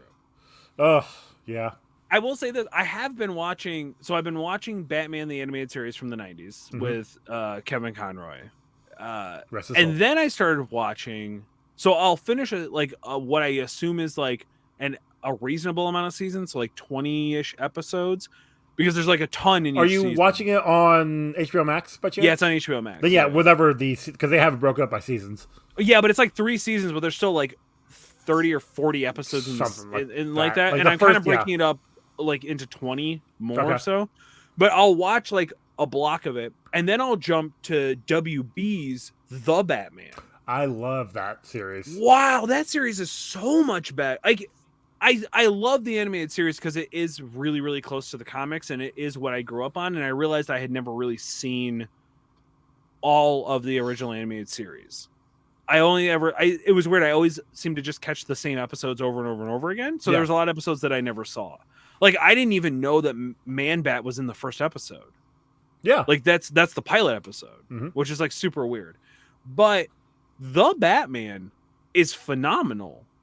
Like it's kind of year 1-ish or year 2-ish because they don't actually at least where I'm at, they haven't brought in Robin, they haven't brought in any of the Bat family. So Batgirl gets introduced in season 4, Okay. Yeah, I'm only in like Um, season 2. and that's only because Robin was the rights to Robin was tied up in, I want to say, Teen Titans, because I think That would make sense. because Yeah, I they were want to worried say about that Cartoon too. Network had Teen Titans, WB had the Batman, Yep. and so they couldn't use Robin because of Teen Titans. But Robin, once that show goes off the air, Robin's in season 5 of the Batman, and then they kind of push Batgirl to the side, which really sucked because Batgirl was an amazing character in that series. So yeah, Everything so far, every character that they've like, because they've they've updated, they've revamped every character, and it's its own universe. It's its Yes. own canonical stance. And like, so if you go into it just being like, okay, this is going to be a retelling of how all these characters came together, it's phenomenal. I love Clayface in it. yeah, Like Clayface is not a joke like he is in the animated series. He's like he actually has meaning and purpose, and he's a tragic character and stuff like that. And like, I love Cobblepot. Fucking what's his nuts? Penguin, thank you. Yeah. I love Penguin's version of this, although he is very Court of Owls-ish, which I thought was interesting. well, and it makes sense. Yeah, like I get what they were doing, and there's a lot of influences. The only thing I don't like is some of the animation style is rough. But WB had that animation style during that era. Yes, because there was the Jackie Chan Adventures. Jackie Chan there was, Adventures. There was because we talked about it when we did the Batman vs. Dracula movie. Right. there It's was their a they don't know couple how to draw different ones. noses. It's really weird. It's like sharp, Yeah. like down point, It's and then like super the heads themselves are like very pointed, and Yeah. like I think Ron even made the joke of, oh, you can definitely tell he's Batman because of his pointed chin or the way his chin is under. Bruce Wayne and Batman had the same facial structure. Massive nose and Yeah. So yeah, no, the Batman. I remember watching that when that came out, and God, I love that. That was such It was a great really series. good. Yeah, I really like all of the character design choices and what they've changed in them, and everything makes sense. I just got to the Mr. Freeze part, which I super love. Like his arc, and that they made him more. Everything's a little bit more supernaturally in it, which I really really like. Like the I don't know what they're called. The two girls that run with the Penguin, that are like the assassins. I really like their characters. yeah. I can't remember. Yeah. I want to say Kabuki Warriors, but I know that's not correct. Like that's not the right term. But that like those characters are really cool. The paper dude? Or am I thinking am I thinking of Jackie Chan Adventures now? I'll be honest, it's been a long ass Wait, it's been a long ass time since I've seen the series, so I can't remember everything. I might be thinking Jackie Chan Adventures, but there's like this one dude, he's just all paper. Like he's like origami. But I might be thinking of Jackie Chan Adventures. Could be thinking of Ragman. No, not Ragman. Dollman. Dollman? No, that's not right either. Shit. I don't know. I might be thinking Jackie Chan Adventures because I started watching that too. That's also very good. Okay. I forgot how good that show was. Yeah, what's your favorite cartoon show of all time from the 90s, like from that era? I'll say like the 2000s actually had some really good cartoons. Yeah, my favorite cartoon. It's tough because like GOAT is always G.I. Joe for me, right? Like the 80s. Yeah, kind of all over the place. I loved Retaliation too when they relaunched in the like 2000s. Was really really good. Which that's on our list eventually to watch. Oh yeah, hell yeah. Now I say eventually because it's gonna be a couple years before we get to that. That's fair. Bring me back for it. If I'm still alive, I'll do it. If we're talking 80s cartoons, for me it's Thundercats. I do love Thundercats. Loved watching Thundercats when I was a kid. Also had a great reboot in the 2000s, like He-Man did. Very good. That era is what I really watched. And if we're talking 90s, it's going to be the Spider-Man TV show they had on like Fox. Yeah. I love that. Like, that was one of my favorite all-time ones. That and, like, the X-Men. And then, like, they did that one crossover episode. Oh. They did 2 crossover episodes. Yeah, that's fair. Because he brings Storm back in Secret Wars. 80s, I just got done watching that series. Nice. 80s for me was definitely Transformers. I love the Transformers back then. 90s, honestly, still Transformers, but it's Beast Wars. I loved Beast Wars. Oh, Beast Wars was fantastic. But it's not a cartoon. Yeah, it was all CGI. Nope, still cartoon. It was all CGI. It's an animated feature. As for 2000s, probably Teen Titans. Like, that was just kind of the pinnacle. It was great story, great everything for that one. 2010s, I don't know. I can't really think of anything. When did Harley Quinn start? 19. So I guess there you go. There's my 2010s. Yeah, Harley Quinn. Because that show is fucking hilarious. It's so good because it's everything I love about Venture Brothers, but better. Yeah. Like, because it's like Venture I love Venture Brothers because it does the homages to like the 80s cartoons and stuff. Yep. But Harley Quinn just pokes all the jokes at Batman that I love about the jokes about Batman. So like, just super good and super well thought out. Which we got season 4 coming. So I'm very excited. Although they did take out the one scene that we all wanted and that we're not going to get now, and that's ridiculous. But whatever. Yeah. Well, heroes can't do that, Chuck. Not true. His mask is literally designed for it, and they kind of do it in Batman Returns. So I don't know why they're acting like I'm not acting like these fucking idiot producers were acting like that, but they're gone now, so it doesn't matter. So we might actually get. Listen, James Gunn owns DC now. All right, that's all I figured out. Yes, he is. Tim Gunn? No, James Gunn. Yeah, Tim Gunn's the designer. I always confuse the two. Was hilarious because he today. He posted something about promoting the Guardians of the Galaxy holiday special, which hasn't come out yet. It's coming out the day after Thanksgiving. So he still has to promote that plus Guardians of the Galaxy next year. And then he's officially done with Marvel. Yeah. And people were giving him shit because he's promoting the other company stuff. He because, literally has to. Like it's. like, I'm sure that's he's his like it's contractually his obligated. project. It's his job. Like, Right. I saw a thing, a video. I think I might have sent it to you, Joey. About it was like James Gunn's first day at DC, and they're like, so you can basically do whatever you want, but you have to canonically keep this to this and this, and you have to do this and this and this. And it's like going down this whole list of things. But other than that, you can do whatever you want. yeah, it sounds about right. No, that's I'm looking forward. Like that was kind of. I'm on another podcast. I've been subbing in for a friend. Although now it seems like I am now the co-host. I don't know. DC Alliance, and Clay we've just came talked. up. Well, let's see here. Sure, we'll go with that. He's He's on got. an indefinite hiatus. Let's put it that way. That's a good way of putting it. Yeah. I'll tell you off mic what's going on, but that's a good way of putting it. So I was subbing in for October because he was going to take October off because he was having his daughter. Yep. And then now he's on a hiatus. I'm going to be subbing in until the beginning of the year, but I was telling Travis, I'm like, well, I'm basically here now, but whatever. I guess I'll co-host. Yeah, fine. But we've been having fun with that. Like we've talked about Gunn coming on. We covered the Black Adam movie, which was fun. Have you got to see that yet, Chuck?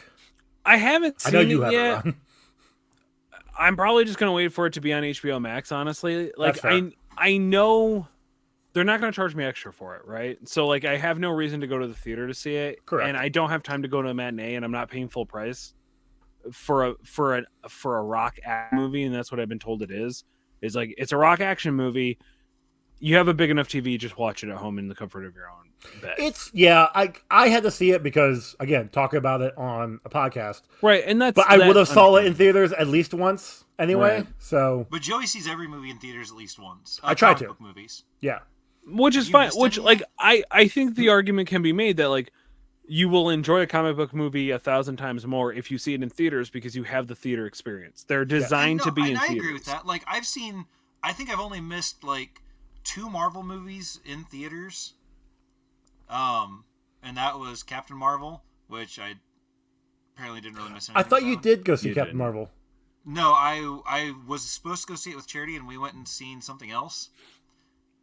And because then I ended up watching it after I watched Endgame Oh, on okay. DVD.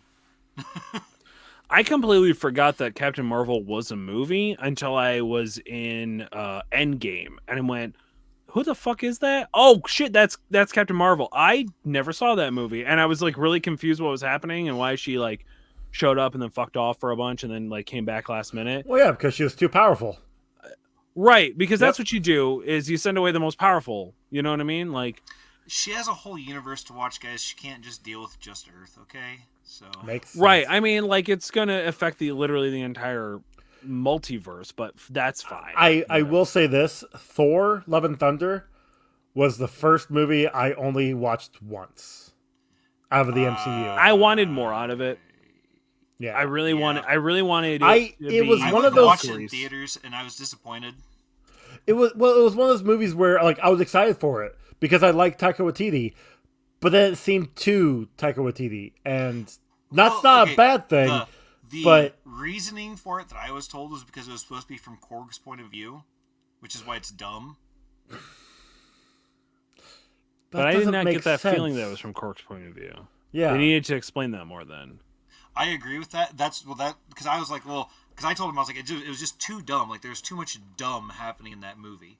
Like Yeah. they were trying for funny pop offs, but it didn't work, and it was just. Well, dumb. I've also And they're like, heard well, recently- It was from Korg's point of view, so I mean, it was going to be not making sense because Korg doesn't understand things like normal people like understand. things. people's point of view, or whatever. But I that also doesn't, that doesn't heard work when you don't tell us that's what's happening. You know what I mean? Yeah. Like, Well, he does start out narrating the story though. sure. yeah, but then it doesn't stay like that. Then it's That's just true. the story. I heard from one of the it was on Twitter, but it's from one of the many like VFX Marvel people who have been having issues left and right lately, that they make these movies purposely like every 10 minutes there has to be a joke, and I'm not saying it degrades the Marvel movies, but it definitely gets you to a point of like, well, but why? Why do we have to have a joke every 10 minutes? I get these movies are made specifically to draw people in, to get the biggest crowds ever, and it's a fun family movie you can bring everybody to. But like that's why I like the DC stuff, because it's not It's the formula. It's the Marvel formula. Like especially especially when you bring in Guardians of the Galaxy into something, because there's just such a ragtag in the MCU, a ragtag comic relief group, that yeah. you then have to really phone in the comedy because everybody's expecting it, because the first one was. And I think that's why people gave a shit about it, was because nobody knew who they were. Right. Nobody gave two shits, but everyone's like, oh, but it's really funny. And my expectations were low and it's really funny. So it's really good. And then that became the thing of like, oh, if Guardians are going to show up, then it's going to be a slapstick comedy, And which yes, is a shame. Well, and like and I was telling, we were last night. Emily was falling asleep on the couch, but we had just turned the TV on, and Infinity War was playing, and she hadn't actually watched it since theaters, so she like I've seen all these movies multiple times. I did a big rewatch before Endgame. I think I did another rewatch at some point, like chronologically here within the last like year. And I was pointing out that like after Avengers, the first Avengers movie, Phase 2 like kind of sucked, because you had all these, you've got the team up, and then the next movie is Iron Man 3. Okay, cool, but why is he by himself? The president got kidnapped. Right. And Captain America didn't show up. Black Widow didn't show up at all to help. Okay, whatever. And then you got Thor: The Dark World, where these elves are destroying London. Yeah, I don't and even think nobody shows up to it. help. Yeah. And there's some good For but not a lot. for the story, I didn't even realize I missed anything out of it. So Yeah, you really did. Like, you get some gripes between Jane and Thor, but that's really it. Like Dark World. Oh, and you get the Ether. Like the Ether is a big thing, because after Avengers, then they started pushing the Infinity Stones and pushing Thanos and going that route. But yeah, no, phase 2 itself was just, that was they realized that Phase 1 was a giant hit, and Phase 2 is just like, so how do we continue this and keep everybody having their own separate thing? they wrote the beginning, they wrote the end, and they forgot to do the middle part until they But that's the actually thing, got though, there. because but that's where Guardians comes in, because Guardians is off Earth on its own thing. Guardians works because you don't Right. need the Avengers, anybody from the Avengers to show up and be anything in that. Right. Whereas, Winter Soldier, while Winter Soldier is one of my favorite Marvel movies of all time, S.H.I.E.L.D. is revealed to be Hydra, and then no one anywhere comes in to help. It's just Cap, Falcon, and Black Widow versus everybody, and, Iron Man doesn't pop up, Hulk doesn't run in and destroy Hydra. Like, Phase 2 didn't work. Phase 2 had problems. And then you get into Phase 3, when, like, the first movie after Age of Ultron is Civil War. And you got the giant team up, and then the breaking of everybody. So that when they do these separate movies, it makes sense why no one's coming to help, Yeah. So, I don't know. Yeah, I don't Marvel- disagree with that. I don't disagree with Okay. that. Yeah, so Marvel, while they are a giant, corporation that is pumping out these movies constantly, and they're still good. Like, all of the Phase 4 stuff with the shows have been great. And the movies themselves have been okay. Like, I liked Black Widow, although it came 5 years too late. I liked Shang-Chi. Shang-Chi was made for me. It was all action, and kaiju battles like that. Like that. Those are the only things I need. If they threw in a tournament in there, I would have been full mass the entire time. You know what I mean? Like there that's kind of was a tournament in there, wasn't there? Though. a little. I mean, not a real tournament. Not Okay, something that fair. counted. You know what I mean? But like that was a movie that took place in its own. Like yes, it's on Earth, but it's its own little world in Shangri-La or wherever the hell they were at. Right. Like there's that, and then let's see what else do we have for Phase 4 here. Spider-Man was its own thing. Like that was amazing. Which ones is that? Homecoming? Well, they had it was No Way Far Home. From Home. Oh no, Far From Home was the very last Yeah. Phase 3. But No Way Home, No Way Home. No Way Home. was amazing, and then That's with obviously Vulture, Multiverse right? of Madness. No, that that's where was he. Homecoming. That's where he goes to Doctor Strange and tries to have him forget everybody. Yeah. and then- What's the one with Vulture? That's the Homecoming. first one. That's Yeah, the first one. Yeah, it's Yeah, Homecoming. yeah. Okay. I remember thinking this is really cool. I'm glad Spider-Man is back, but I remember sitting through that movie thinking this is not what I wanted from Vulture. Because like I always liked Vulture's character of being an old man who drains people's youth. From the Granted, cartoon. yeah, but like granted, I know that they couldn't have done that. You know what I mean? Like that wouldn't have made any sense. But Well, at least, let's look at it this way though. With Morbius that came out, not MCU, but like they didn't do the plasma. They actually sucked blood right. because they didn't have some restrictions on it's gonna scare the kids. Yeah, okay, fair. Whatever. I mean, that's fine. But I don't know. There's just something about I don't know. There's just something it didn't sit right with me, but I don't know why. I don't know why I wasn't in love with how I liked it. I thought it was good and I was excited at what it was going to bring me. You know what I mean? Although during it's that era, because- do you remember when we were like, "Wait, but like is this a one-off? Like do we just get Spider-Man in this one movie and that's it cuz we didn't know who 'Cause, yeah, actually owned the studio and stuff?" He had they were still working out deals on having him in stuff. Yeah, Yeah. Did they have? Did you guys ever see Morbius, the actual did. movie? Ugh, yeah, I don't wanna talk Listen, about it. it's hard for me to support Jared Leto most of the time, but I do kind of want to see it because I do like the character. it's on Netflix. It I has know, which is nothing to why do with- I feel like I want to watch it, but I just want to punch Jared Leto in the face so hard. That's Like he's fair. just such a Don't worry, the fucking movie dork. won't change your opinion on that at all. Yeah. I know, and that's the thing, and I'm really bummed that the movie sucked, like as much as everyone says it does. We're talking about they put it back in theaters because everybody wanted to go. Was having such fun Morbin time, but then they forgot to go because they all had plans that day. Okay, do you the thing That that was the fucking thing that great. I love about the era that we live in and like being the age that I am, I hate being old. Like I teach Gen Z kids, right? So like they make me feel so fucking old. I had to explain Gwar to them one day because they were just like they had no idea who I was talking about and I was very upset and then I remembered I couldn't actually pull up any references for Gwar without getting in a lot of trouble. Yeah. But there was like they don't know what it was like before meme culture. Like they weren't alive. Like they've always grown up with meme culture, right?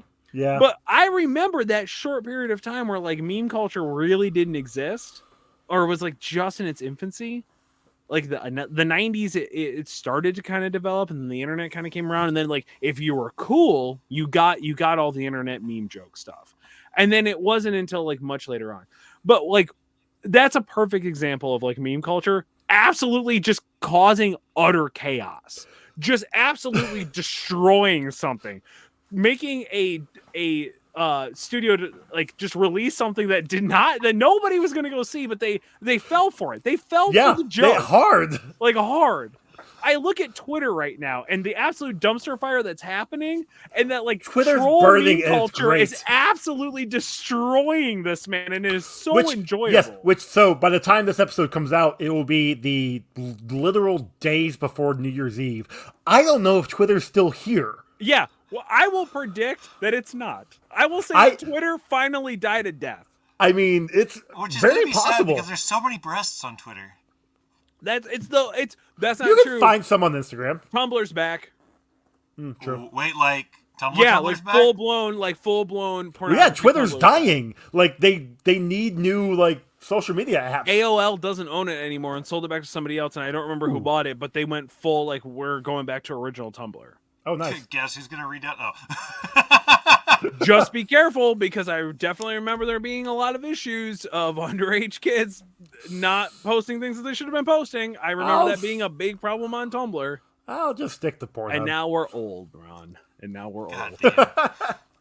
And that's not good. Yeah. But I don't know. I just hate Jared Leto. I want to punch him in his stupid fucking face. No, He I doesn't, feel that. and his band sucks. Fuck 30 Seconds to Mars. I was There gonna say, what's was- his band? 30 Seconds to Mars. That there was like his big was a one. He's in song Fight by Club them. too. I don't know if anybody I actually have to realized see that. what Yeah, they he play is. now, because I don't think I've ever There heard was one song that I remember listening to that I loved back in like I don't know, middle 2000s. I can't remember what it is, but like I used to play the shit out of that song. Dumb, and now stupid. I'm like, You shouldn't have done that. Yeah, it was Well, really bad. Question: you guys are old enough. Were you guys on the Armor for Sleep train? Like the hype Armor that for band Sleep. had when they first came out in like the earlier.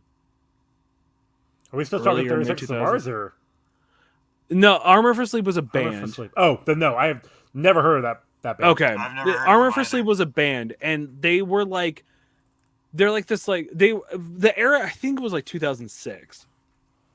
So like they were on the cusp of like the big internet like MySpace boom of like alt bands and like in like more like emo style bands and things like that. But Okay. they were more like alt metal, like post hardcore kind of esque. Not even post hardcore, but like them, Atreyu, AFI would always tour together. They were on the tail end of like Amity Affliction. I can never say their name. Amity Affliction, like that era band. And like I missed the boat on Armor for Sleep, but like all my friends are just like were obsessed with it. Like, oh yeah, they were like my favorite band at the time. And then I listened to their stuff and I'm just like, oh man, how did I miss this band? So then I always ask people like my age of like, were you guys on the Armor for Sleep train? And most people are like, no, I never even heard of them. I was like, that's wild, because it's like it's either nobody's ever heard of them or yes, they're the greatest band to ever exist. Interesting. Like there's no in between. There's never like, yeah, they were all right. Like I didn't hate them, but it's super weird. I don't know. Armor for Sleep. Okay, might have to check them out sometime. I also recommend Scary Kids and Kids. Great Okay. band from 2012. Genuinely one of my, I can't remember, something Faces is the name of the album, but just an absolute banger. I was listening to it today. What did you say that second band was called? Scary Kids, Scaring Kids. Okay. Fantastic band, just super good. If it will ever load, I'll tell you. Oh yeah, Faces is the name of the single off the self-titled album, Scary Kids, Scaring Kids. Oh no, I didn't want to do that. Sorry, I hit the wrong one. I wanted to look at the album and then I started playing the stupid music. God damn it. Whoops. It's very good. Anyway, you'll probably. So get last back to Sunday, Charity and I went and watched the Goo Goo Dolls here in town. that. I'm sorry. Oh, nice. It's kind of a nice show. Their opener was they're called Whitehall. Okay. And they're actually pretty interesting. Like Yeah. I'd never heard of them. A bunch of kids from South Carolina. So Okay. It was Listen, decent. I am constantly in the need for new music because I'm just like, I get hyper fixated on something, so then I listen to it to the point where I hate it, and then I won't listen to it for like 6 months, and then it's just like, oh, why did I stop listening to this? It's the best thing ever, and then I'll listen to that thing forever, and then I'll get sick of it again. So I'm always looking for stuff to rotate in and out. I had one food lab, and there was a computer with a speaker in the class, and everybody was just like, how come we can't listen to music in here? And I'm like, because you don't deserve music, you're bad children. And they were just like, no, come on, it's our last lab in here. Can we like finally put on music? And I was just like, fine, whatever. And so I pulled up my Spotify, and they were just like, Chef, what the hell do you listen to? Because it was like all emo screamo bands from like the mid 2000s to now, and they were just like, what do you listen? I was like, I listen to a lot of things. I like a lot of stuff. You guys just happen to be on my Spotify, which is like only specifically this one thing, because I I have Apple Music. That's where the majority of my stuff is. But you can't pull up Apple Music just and use it on a computer like a normal human being. So at work, I created a free Spotify account. They were also very upset that they had to listen to commercials because I didn't have a free account. Mind you, none of them wanted to log in with their shit. They only wanted to use mine. No, and fuck my algorithm up. But I was just like, yeah, I put in a bunch of bands that I liked, and then because I'm the only one at my job that when it's Charlie time, I'm usually the only one there, so I get to listen to Charlie music, which is all big and scary. Nobody likes it. And so I'll put on I put in all my bands and stuff, and then they just started generating all these extra things. And as I would go through, I'd like them when I could and stuff like that. But it's just I put it on, and then I can't go back in the office for hours. You know what I mean? I can't jump around and stuff. So it's just like I just generated this like emo scene music like anthology, like a catalog, and they are just ruthless.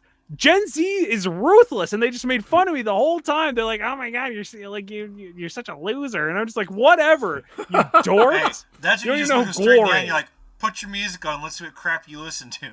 You know what they did?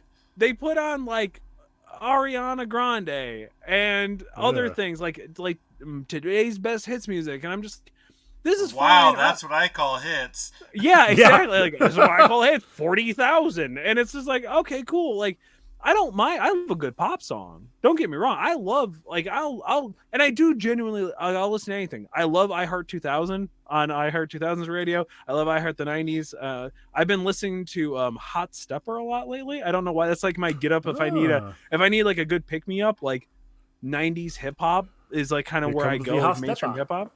Yeah, Hot Stepper. Let Me Clear My Throat, but DJ Cool. Oh my god, if I just need a jaunty dance on my way to the gym, it's usually one of those two songs, because I was just like, all right, just get me in the mood, let's get me pumped up. Like that's I what heard I go Shaggy on the radio the other day. I'm like, fuck. Oh god, this guy forever. I love Shaggy. Shaggy is so great. Mr. Bombastic, oh my god, he transcends time, Joey. It's like he's from Masters of the Universe world, you know what I mean? That sounds like a joke at my expense. You're muted. Yeah, I realize that now. He transcends time. I pushed the button, it didn't button. So Simon, the Jeff Williams that does all the music for Ruby. Yeah. Simon has like all of the songs that they've done on a playlist that he plays in his car, and most of it is fucking awesome. So I had, back when I illegally downloaded songs, I mean, never did that. You monster. Whatever. It was before, whatever. I used to have all the Ruby songs from volume 1, 2, and 3. I have them on Spotify. I don't. Yeah, I didn't have Spotify back then. This was I said right now. Way back when. They have them on Spotify is what I was telling you. Cool. I don't use Spotify. I don't listen to music anymore. I listen to nothing but podcasts. Yeah, because he has to edit 17 of them and then listen to them again because that's all he does. You should only have to edit 2 of them. You're just the Illinois Tim. That's all you are now. That's weird because I live in Indiana. Oh, really? Wait, you live in Indiana? That. I thought you lived in Illinois. They all do. Yep, both of them do. Tim does the same thing. Uh-huh. They just know it's in the Midwest. They aren't sure exactly where the lines are drawn. Which is fine. I mean, it's not great. Oh, speaking of, I gotta get a hold of Tim. Wait, we went to Chicago. That's in Illinois. You live in near Chicago, I thought. Yeah, 4 hours we're 3 away. hours away from there. It's still in. Okay, you still live in Illinois. I don't. No, care. we're in Indiana. We are literally closer to Ohio than we are Illinois. That sounds like an awful place to be. If this is Indiana, if you are between, if you are between Ohio and Illinois, Illinois. If you're between those two hellscapes, and you're the meat of that sandwich, that seems awful for you. Oh yeah, you want to know what's worse? We're also right below Michigan, so yeah. I don't understand maps, Ron. I don't know what any of this. I thought Michigan was up near Wisconsin. It is. It is Michigan.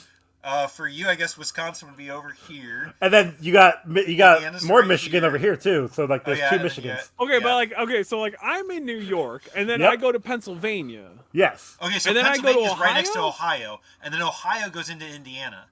Okay. Ohio's so when not you're that big though. Yeah. Ohio Ohio's like fucking 3 hours or 4 hours wide, dude. I don't know. Tim wouldn't let me drive, so I have no idea. So I was just texting my girlfriend. Okay, the so entire did you guys time, take and the he toll hated it. road? I don't know what we did. I don't know. I remember Probably. going on the expressway at 85 miles an hour, and every time we passed a cop, when his phone would tell him there was a speed trap up ahead, just hear him go, "Fuck!" Okay, we're good. They're not turning around. Like that's all. That's 13 hours. We all offered. I don't care what Okay, he so says. of we all those offered. 13 hours from New York to Chicago, Yeah. 6 of those hours were in Ohio. Okay? That's actually probably that makes. Yeah, because you're going around. Although a lot of it was also felt like we spent in Pennsylvania because Pennsylvania is really big too. Fair. I guess it depends and on then when you. 2 yeah, hours of that time were through Indiana. Probably 2.5. We did wave. Yeah, I saw I that. told you guys I to. appreciate Yeah. that. Yeah. I'm pretty sure we did, but We I thought got, we were in Illinois at that point, so I don't know. I couldn't find it. They wouldn't stop at a Sheetz. I was very upset. We couldn't find a Buc-ee's either. I was also Why upset did you about cover? Because that's where my microphone's at, dude. that. I was a And little I don't upset. know where the Do mute you button guys, is on wait, this do, thing. do you There's- guys have a Buc-ee's Very bottom. A what? or a Bussies? No. No. I think you guys had Buc-ee's. Is that a Maybe- squirrel? It's a beaver. Yeah, that was close. Bucky's. Oh, there it is. Did you find the mute button? Good job, I buddy. did. Um. Apparently, you can control your D and mute it. Yeah, there's that too. I could also do it from here myself. I think I can mute you from here. Hot. Most check that. likely, yeah. Mute. Yeah, I Oh, muted look you. at that. Wow. All this time. Yeah, I've got a lot of power that I don't use ever. Anyway, I forget things. to answer my own question from an hour ago, did you guys ever watch Big Guy and Rusty the Boy Robot? Not all of it. I have It was- seen bits and pieces of it. That is probably my favorite cartoon of that era. It's everything I love. It's robots, it's mechs, it's kaiju battles, it's superheroes. The animation was great, the storytelling was amazing. Like that was probably my favorite of that era. But Jackie Chan Adventures is also way up there. Okay. Yeah. Okay. Yeah, I just wanted to make sure that was on the record. That's fair. Yeah, we did kind of just skip over that. didn't I we? mean, it's fine. We started talking I other know. things. I know. Your ones of listeners would really care when they listen to this episode. We've So got like 20 some downloads. Hey, there's and like only, tens of them, okay? yeah. 10 Listen, of them are my friends the that three don't the listen. three boys will show up for this episode. I bet you, because they're gonna wonder Well- if I'm gonna announce that I'm bringing Elite Eight Showdown back. Answer is Eventually, when Sam gets caught up, Sam will listen to this episode too. So I know there's at least, one person that I've brought into it. Well, again, I'm hoping because this will be the last episode of the year. And so the very next episode, we will be officially all in on the Captivate network that Professional Casual or Captivate host that Professional Casual pushes out, and we'll be off Fireside. And I'm just hoping that it transitions over because currently I have it set up on Fireside because I'm good until the end of the year to just redirect to Captivate. Oh, We'll see what happens next week. you So might maybe- get tens of listeners. Maybe there's an episode, maybe not. I don't know. We'll figure it Listen, out. I believe there was a Friday slot open for you, like because the show got indefinitely. Yes, hiatus. no, that's not the problem. The problem is this iTunes pulls from my Fireside account, but that Fireside account is going away at the end of the year. Right. The trick would be for him to start dropping the show in the Elite Eight Showdown feed. That would be the trick. And Well, Tim already did push you it wanna- to out, so I don't know. We'll see. Yeah, you do want to catch that Thanksgiving rush bump because for whatever reason we have no idea why. But when we recorded Elite Eight Showdown, we randomly got 700 something downloads. What? Yeah, on the Thanksgiving episode, and we have no idea what. We believe it. Actually, we do know why. They were all from India, because apparently India got like free internet if you bought a phone or something, and everybody was downloading episodes and downloading podcasts in general. And for some reason, ours caught that like wave, and we never got downloads the same way ever again. Well, funny enough, that episode after Thanksgiving, is the Batman Forever episode. So it will have you on it. There we, Oh my like, god, we're gonna pull in like 20s of people. Yo, Yeah. you are gonna handfuls. You're We gonna have. got- You're gonna we- need. You're we're gonna gonna need two clean hands up. to beat him off for sure. Like We're- you are in I trouble. always use hands to beat it off. What are you talking about? Oh, wait. Wow, aggressive. Wow. I don't know if me again. I don't know. Seems like a lot. Seems shit. like overproduction. So, let's see. Is there anything else we want to talk about? I got a guys? question for you. Okay, you got a question. What's the question? Yeah. Batman is given 1 hour of prep time. Kevin from Home Alone is given 2 hours of prep time. Kevin Who wins beats in him. a fight? Kevin has no problem killing people That's true. That's true. because 90% of the things that he has done would have killed someone. Yes, Yeah. 100%. Yeah. Granted, Batman is not a dumb criminal. He's actually a very smart criminal. No, he's I a very. feel- He's Okay, a. well, hold on. Which he Batman? might be a smart criminal. Which Batman were we talking? Like, Fuck, are we talking bud, I don't know. Adam West 66 Batman? No, Are we talking I'm gonna say Kevin say Conroy? Robert Pattinson. Robert Pattinson? Yeah, Ooh. yeah. I Kevin's want still dark, taken. brooding emo Batman versus. I think Kevin Kevin would from win, Home Alone. honestly, because Wait, Robert Pattinson. 8-year-old Kevin or 30 or 40-year-old Kevin that's, still played by Macaulay Culkin. No. I'm gonna go child. I'm gonna go peak child. So Home Alone 1. Yeah, because I feel like in Home Alone 2 he got a little sloppy. I feel like the traps were Here's not the thing. as good. Home Alone, between Home Alone 1 and 2, it's 1 year, but Kevin aged 2 years. Because they actually say he's like 8 or 9 in Home 8 in the Alone. first one. He's 8 in the first one. He's 10 in Home Alone 2, but it's been 1 year. So I don't know about that one. But regardless, yes, If Kevin. his birthday fell on the day after the movie picks up. So like whenever if the his second movie? No, so like if the first movie his birthday is the day before Okay, so he had just the turned movie 8. actually starts. So he had just turned 8. No, he would be 8 going in or yeah, Yeah, if he he was. would just be 8. Yeah. No, see, he turns 9 the day after Christmas, okay? Right, he turns 9. Yeah, 9 after the day after Christmas. No, that doesn't work. Why not? Because then next year, because he's still.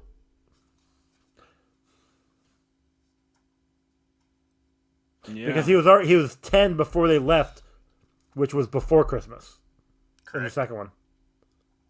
First one, No, second one. third one. Third one's a different kid. I know. Is Fourth it? one. Did Which you know I there's a do fourth actually one? like the third one. No, there's like Did you know there's a there's a fourth one? fifth one. Wait, what? And then there's a new one on Is this the one where Disney. they're talking about bringing Macaulay Culkin back as a 41-year-old Kevin, but everybody still acts like he's an 8-year-old? No. Because that's the one I want to see. No, there is the fourth one. I want to say the fourth one is the fourth one the one with French Stewart? I thought that was the third one. No, the third one had Scarlett Johansson in it.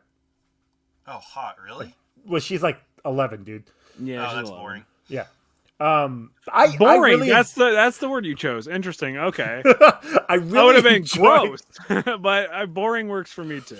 I really enjoyed the third one. The third one is a guilty pleasure of Wait, mine. how long Is that did the- when RC wait, cars hold on were a like second, super 'cause hot? Yep. How Okay. old is Scarlett Johansson? Because that movie came out like a long time after the second one, didn't it? No, it was like 5 years. It wasn't 6 too. years. It was late 90s. I want to say. But I also think we're the same Okay, age so as she's Scarlett my Johansson. age, so that would make Yeah. sense.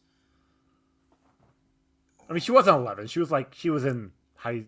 Was she in high school? No. Yes. Yeah. All right. she might be What like a movie am I freshman. looking up? I forgot. Home Alone 3. Thank you.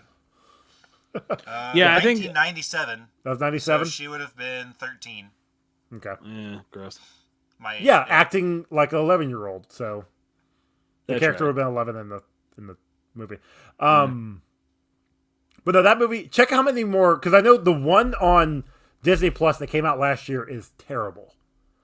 I watched it and it was. Is so that the bad. one that had they have a girl instead of a boy as the No, protagonist? it's some like British Oh, kid. holy shit. Okay. Home Alone, Home Alone 2, Home Alone 3, Home Mhm. Alone 4, Taking Back the House, Home Alone, The Holiday something, Holiday from Hell, maybe? And that looks like a girl, 2012. And then Home Sweet Home Alone was made in 2021.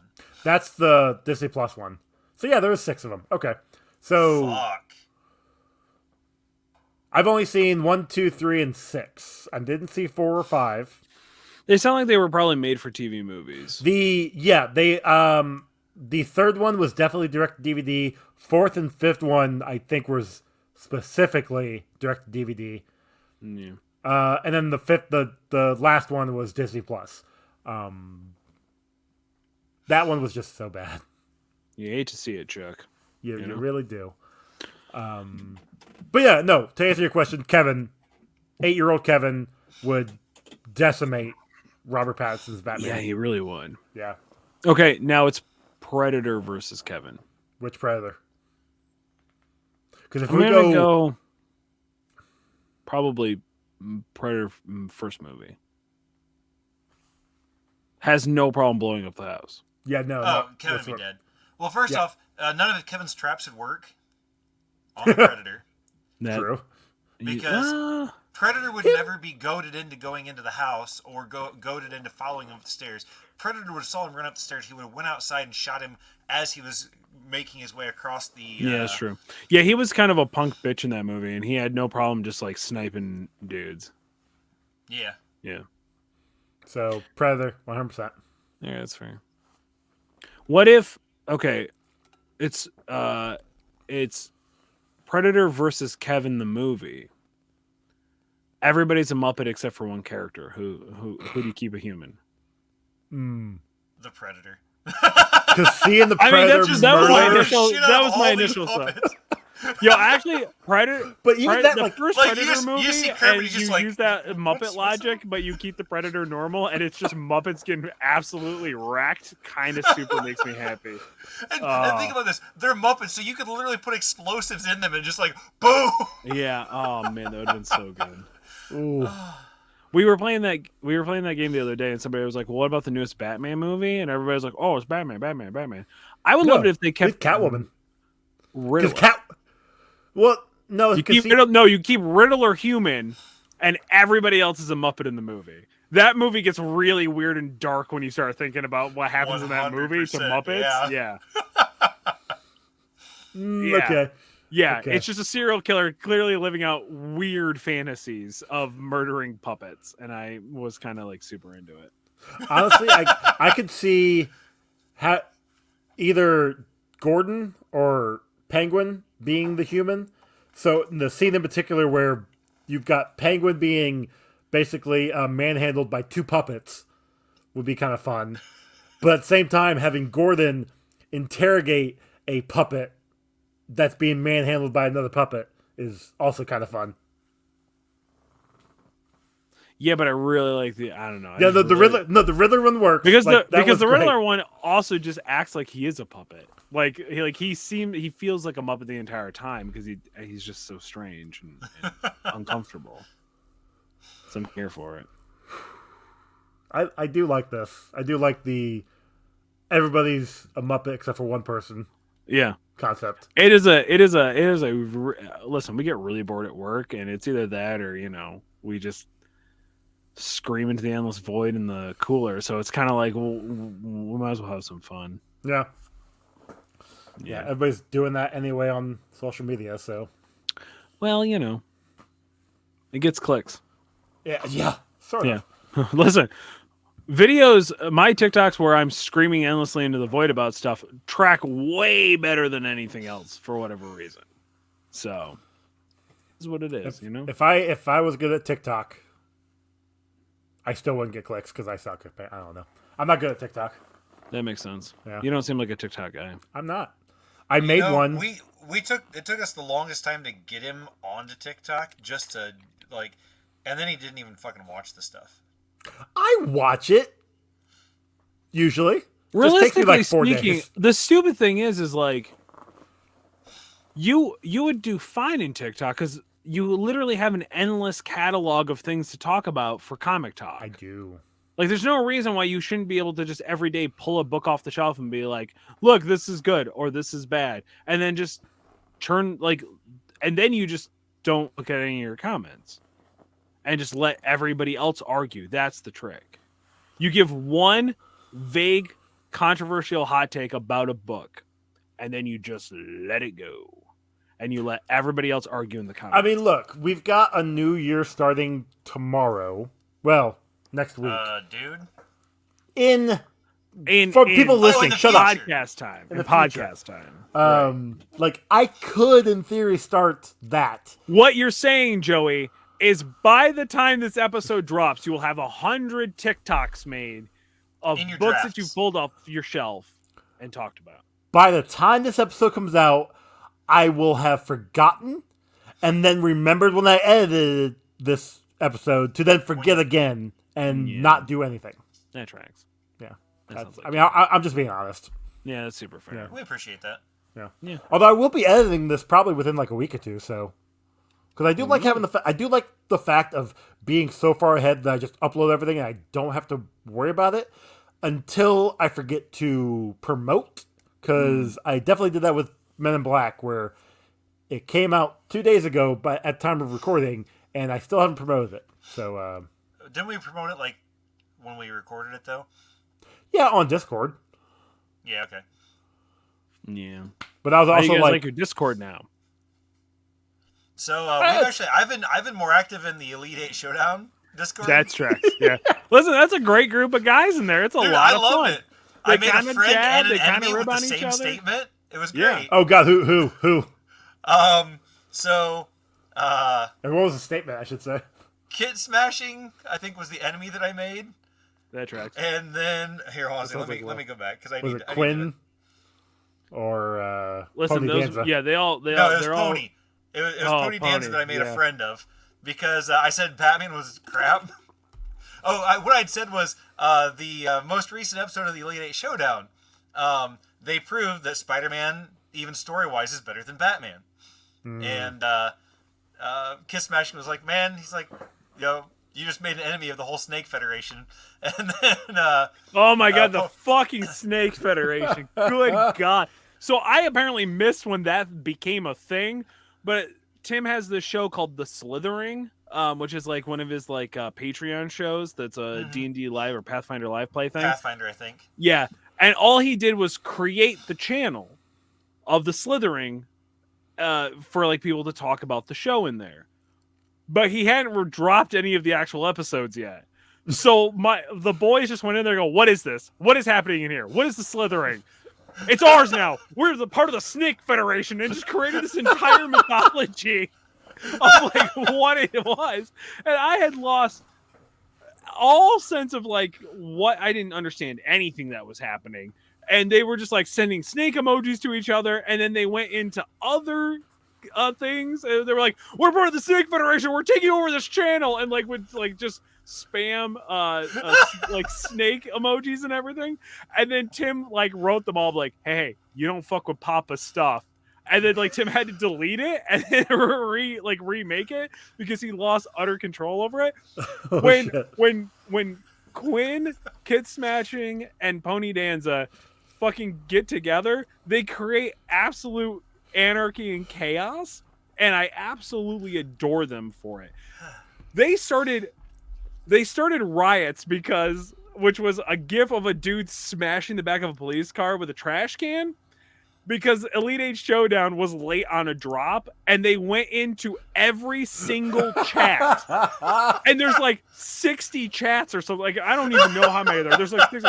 And they each posted it to the point where they pissed off Danny so much because her phone just kept blowing up that all of them got like suspended for like a day from it.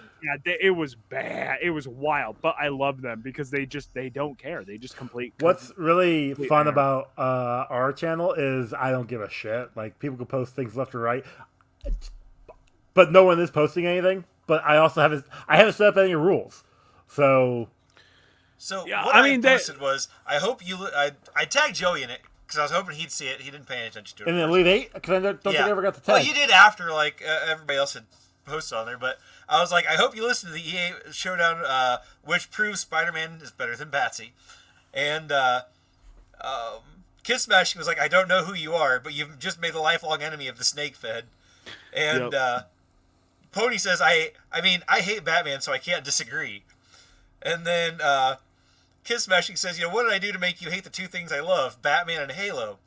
And I'm like, well, I'm like co-host of Comic Book Ground, whatever. And I was like, Batman isn't even a hero. He's a spoiled rich dude playing dress up. And I was like, the best thing that Halo ever did was made Red versus Blue possible. You tagged me, but I never got the tag. And then... so that's why I never responded. Anyway, sorry. But it goes through, and, it was fucking fun. It was a good, long while. And then Joey ended up commenting on a completely different chat about something else, about food. I haven't...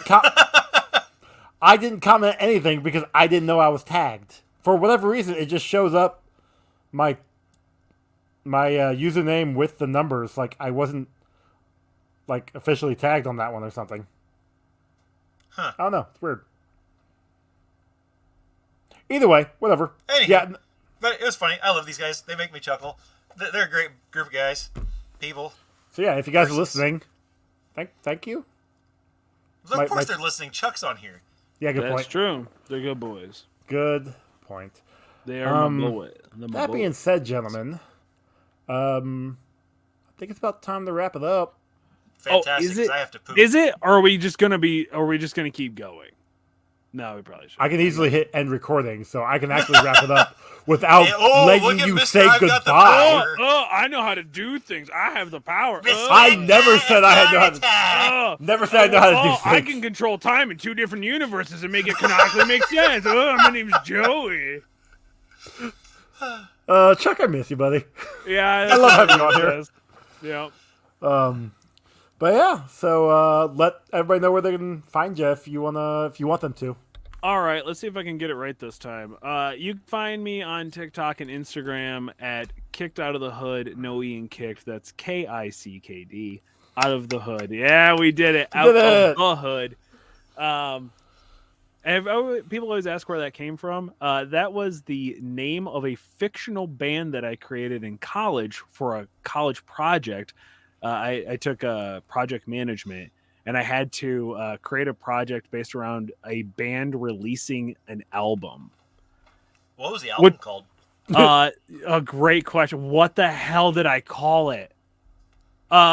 X, Crescent Moon Kids May Be Dead, but Kicked Out of the Hood is forever. All one word, X. Okay. That was the name of the album, and their whole gimmick was they did screamo covers of 90s gangster rap songs. All right. Okay, but in all reality, can you get a band together to do this? So I had to, and there was all these other things that I had to do, right? So if we created a if we created a portion of the project, we had to show evidence that we did it throughout the entire, literally that's what it was. The class was literally just one long project, and you were a project manager for it. So I had to create a Twitter for the band, to the point where people actually thought this was a real band that just was never dropping music. People were like, because I even I had to come up with a t-shirt design and the album cover and stuff like that, and I had a friend, my design friend, because there was a graphic design course, and they designed a label for me. Like, can you make this this is a real shirt? Can we buy this? Where's the store? So then I had to make a fake store to buy the shirt. It was really fucking weird. Anyway, it was a good time. Too bad you didn't just drop it on a real one. So people are always like, no, you should re-release it, re-release the original design and stuff. And I almost did it. I was trying to have a different artist because I didn't have the file anymore. I was trying to have an original artist draw up the design, and I was going to put it on the Elite Eight Showdown merch thing, just so nobody had any. Because then people were like, "What the fuck? Why would he make his internet handle?" Because I just kept the internet handle. You know what I mean? I just I made everything for it. And you already had it. You might as well. Yeah, I already had it. I might have bought it. Really on the internet at the time when I kind of really started doing this. I was like, "Oh fuck it, this is just my gimmick now. Whatever." Hey, this is look, my name. if the shirt ever ends up on there, let me know because I will They 100% never like they were. buy I was it. like, I will pay you whatever your commission cost is. I'm not even asking for free, and then they just never did it. Like, so I was always kind of bummed, but maybe I'll finally get somebody to do it. It was a Converse shoe kicking a hole through a wall. That was like the whole, and then it said kicked out of the hood around it. That was the whole design. Like and a everyone's brick like, wall or like. Yeah, like a brick wall that just conveniently had the blocks kicked out perfectly for the foot to go through. Like, it was very poorly drawn. Like, I had done a sketch and then they like made it a real thing, and it looked really cool. But Nice. yeah, it was weird. So that's where that comes from. So you can find me on Instagram and TikTok there. You can I watch me forgot go- that's what we were. and yeah, you can go watch me piss off more comic book nerds with my hot takes. He about may how not Alfred's a be fucking from the bastard. Midwest, but he knows how to do a Midwest goodbye. Yep. That's, Ron? that's just my undiagnosed That's just you. autism, pretty much. Good at this game on TikTok, Instagram, Twitter, if it's still around when this comes out, and other places. Nope. Yep. Comic Book Rundown on Twitter, or Nope. Comic Rundown on Twitter, Comic Book There you Rundown on Instagram, email, blah, blah, blah, music, blah, Comicbookrundown@gmail.com. whatever. Who cares Our anymore? music was... wait, do we have music for this? I think I used the Comic Book Rundown one, so Joe. Okay. Joe So it's Cubis. Joe what? Joe Cubis. Yep, Joe Cubis did our music. We have shirts on TeePublic and Redbubble. God, now I'm starting to sound like you. So that's why I say Redbubble and TeePublic. Yeah, Although the TeePublic ones are better. Just saying. there you go. Yeah. Don't worry, they will soon be over at teespring.com/professionalcasual. I mean, if they are great, Where he's gonna put them all over there. You'll see. that's fine. Fuck, what was the link? Threadless dot elite show or eliteshowdown.threadless.com. Yo, you go. Actually, I would love it if he put your merchandise up on the. Oh no, I still run that store. Send me your shit. So Send me your it'll never shit. happen. Yeah, no, send me your shit. I'll put it up. I don't Okay. give a shit. Okay, I can do That's that. great. Yeah. Everyone be like, "What the fuck? Why do we have to go to eliteshowdown.threadless.com to get a comic book rundown?" No, merchandise?" I love it. That is so much better because it's like we're keeping it going. Exactly. That's Keeping true. it alive. I mean, look, Chuck, It's no mug. You kick a dead No. horse enough, it'll still get down the road. eventually. That's true. Chuck, thanks for coming I mean, on, man. look, This that's was been this was a 40 years. blast. Yeah, it's a good time. I always like just shooting the shit with people Yeah. on podcasts that aren't mine. Anything that's not yours, basically. Yeah. But yeah, that's it for now. Thank you guys for listening. We'll catch you later. Bye. Bye.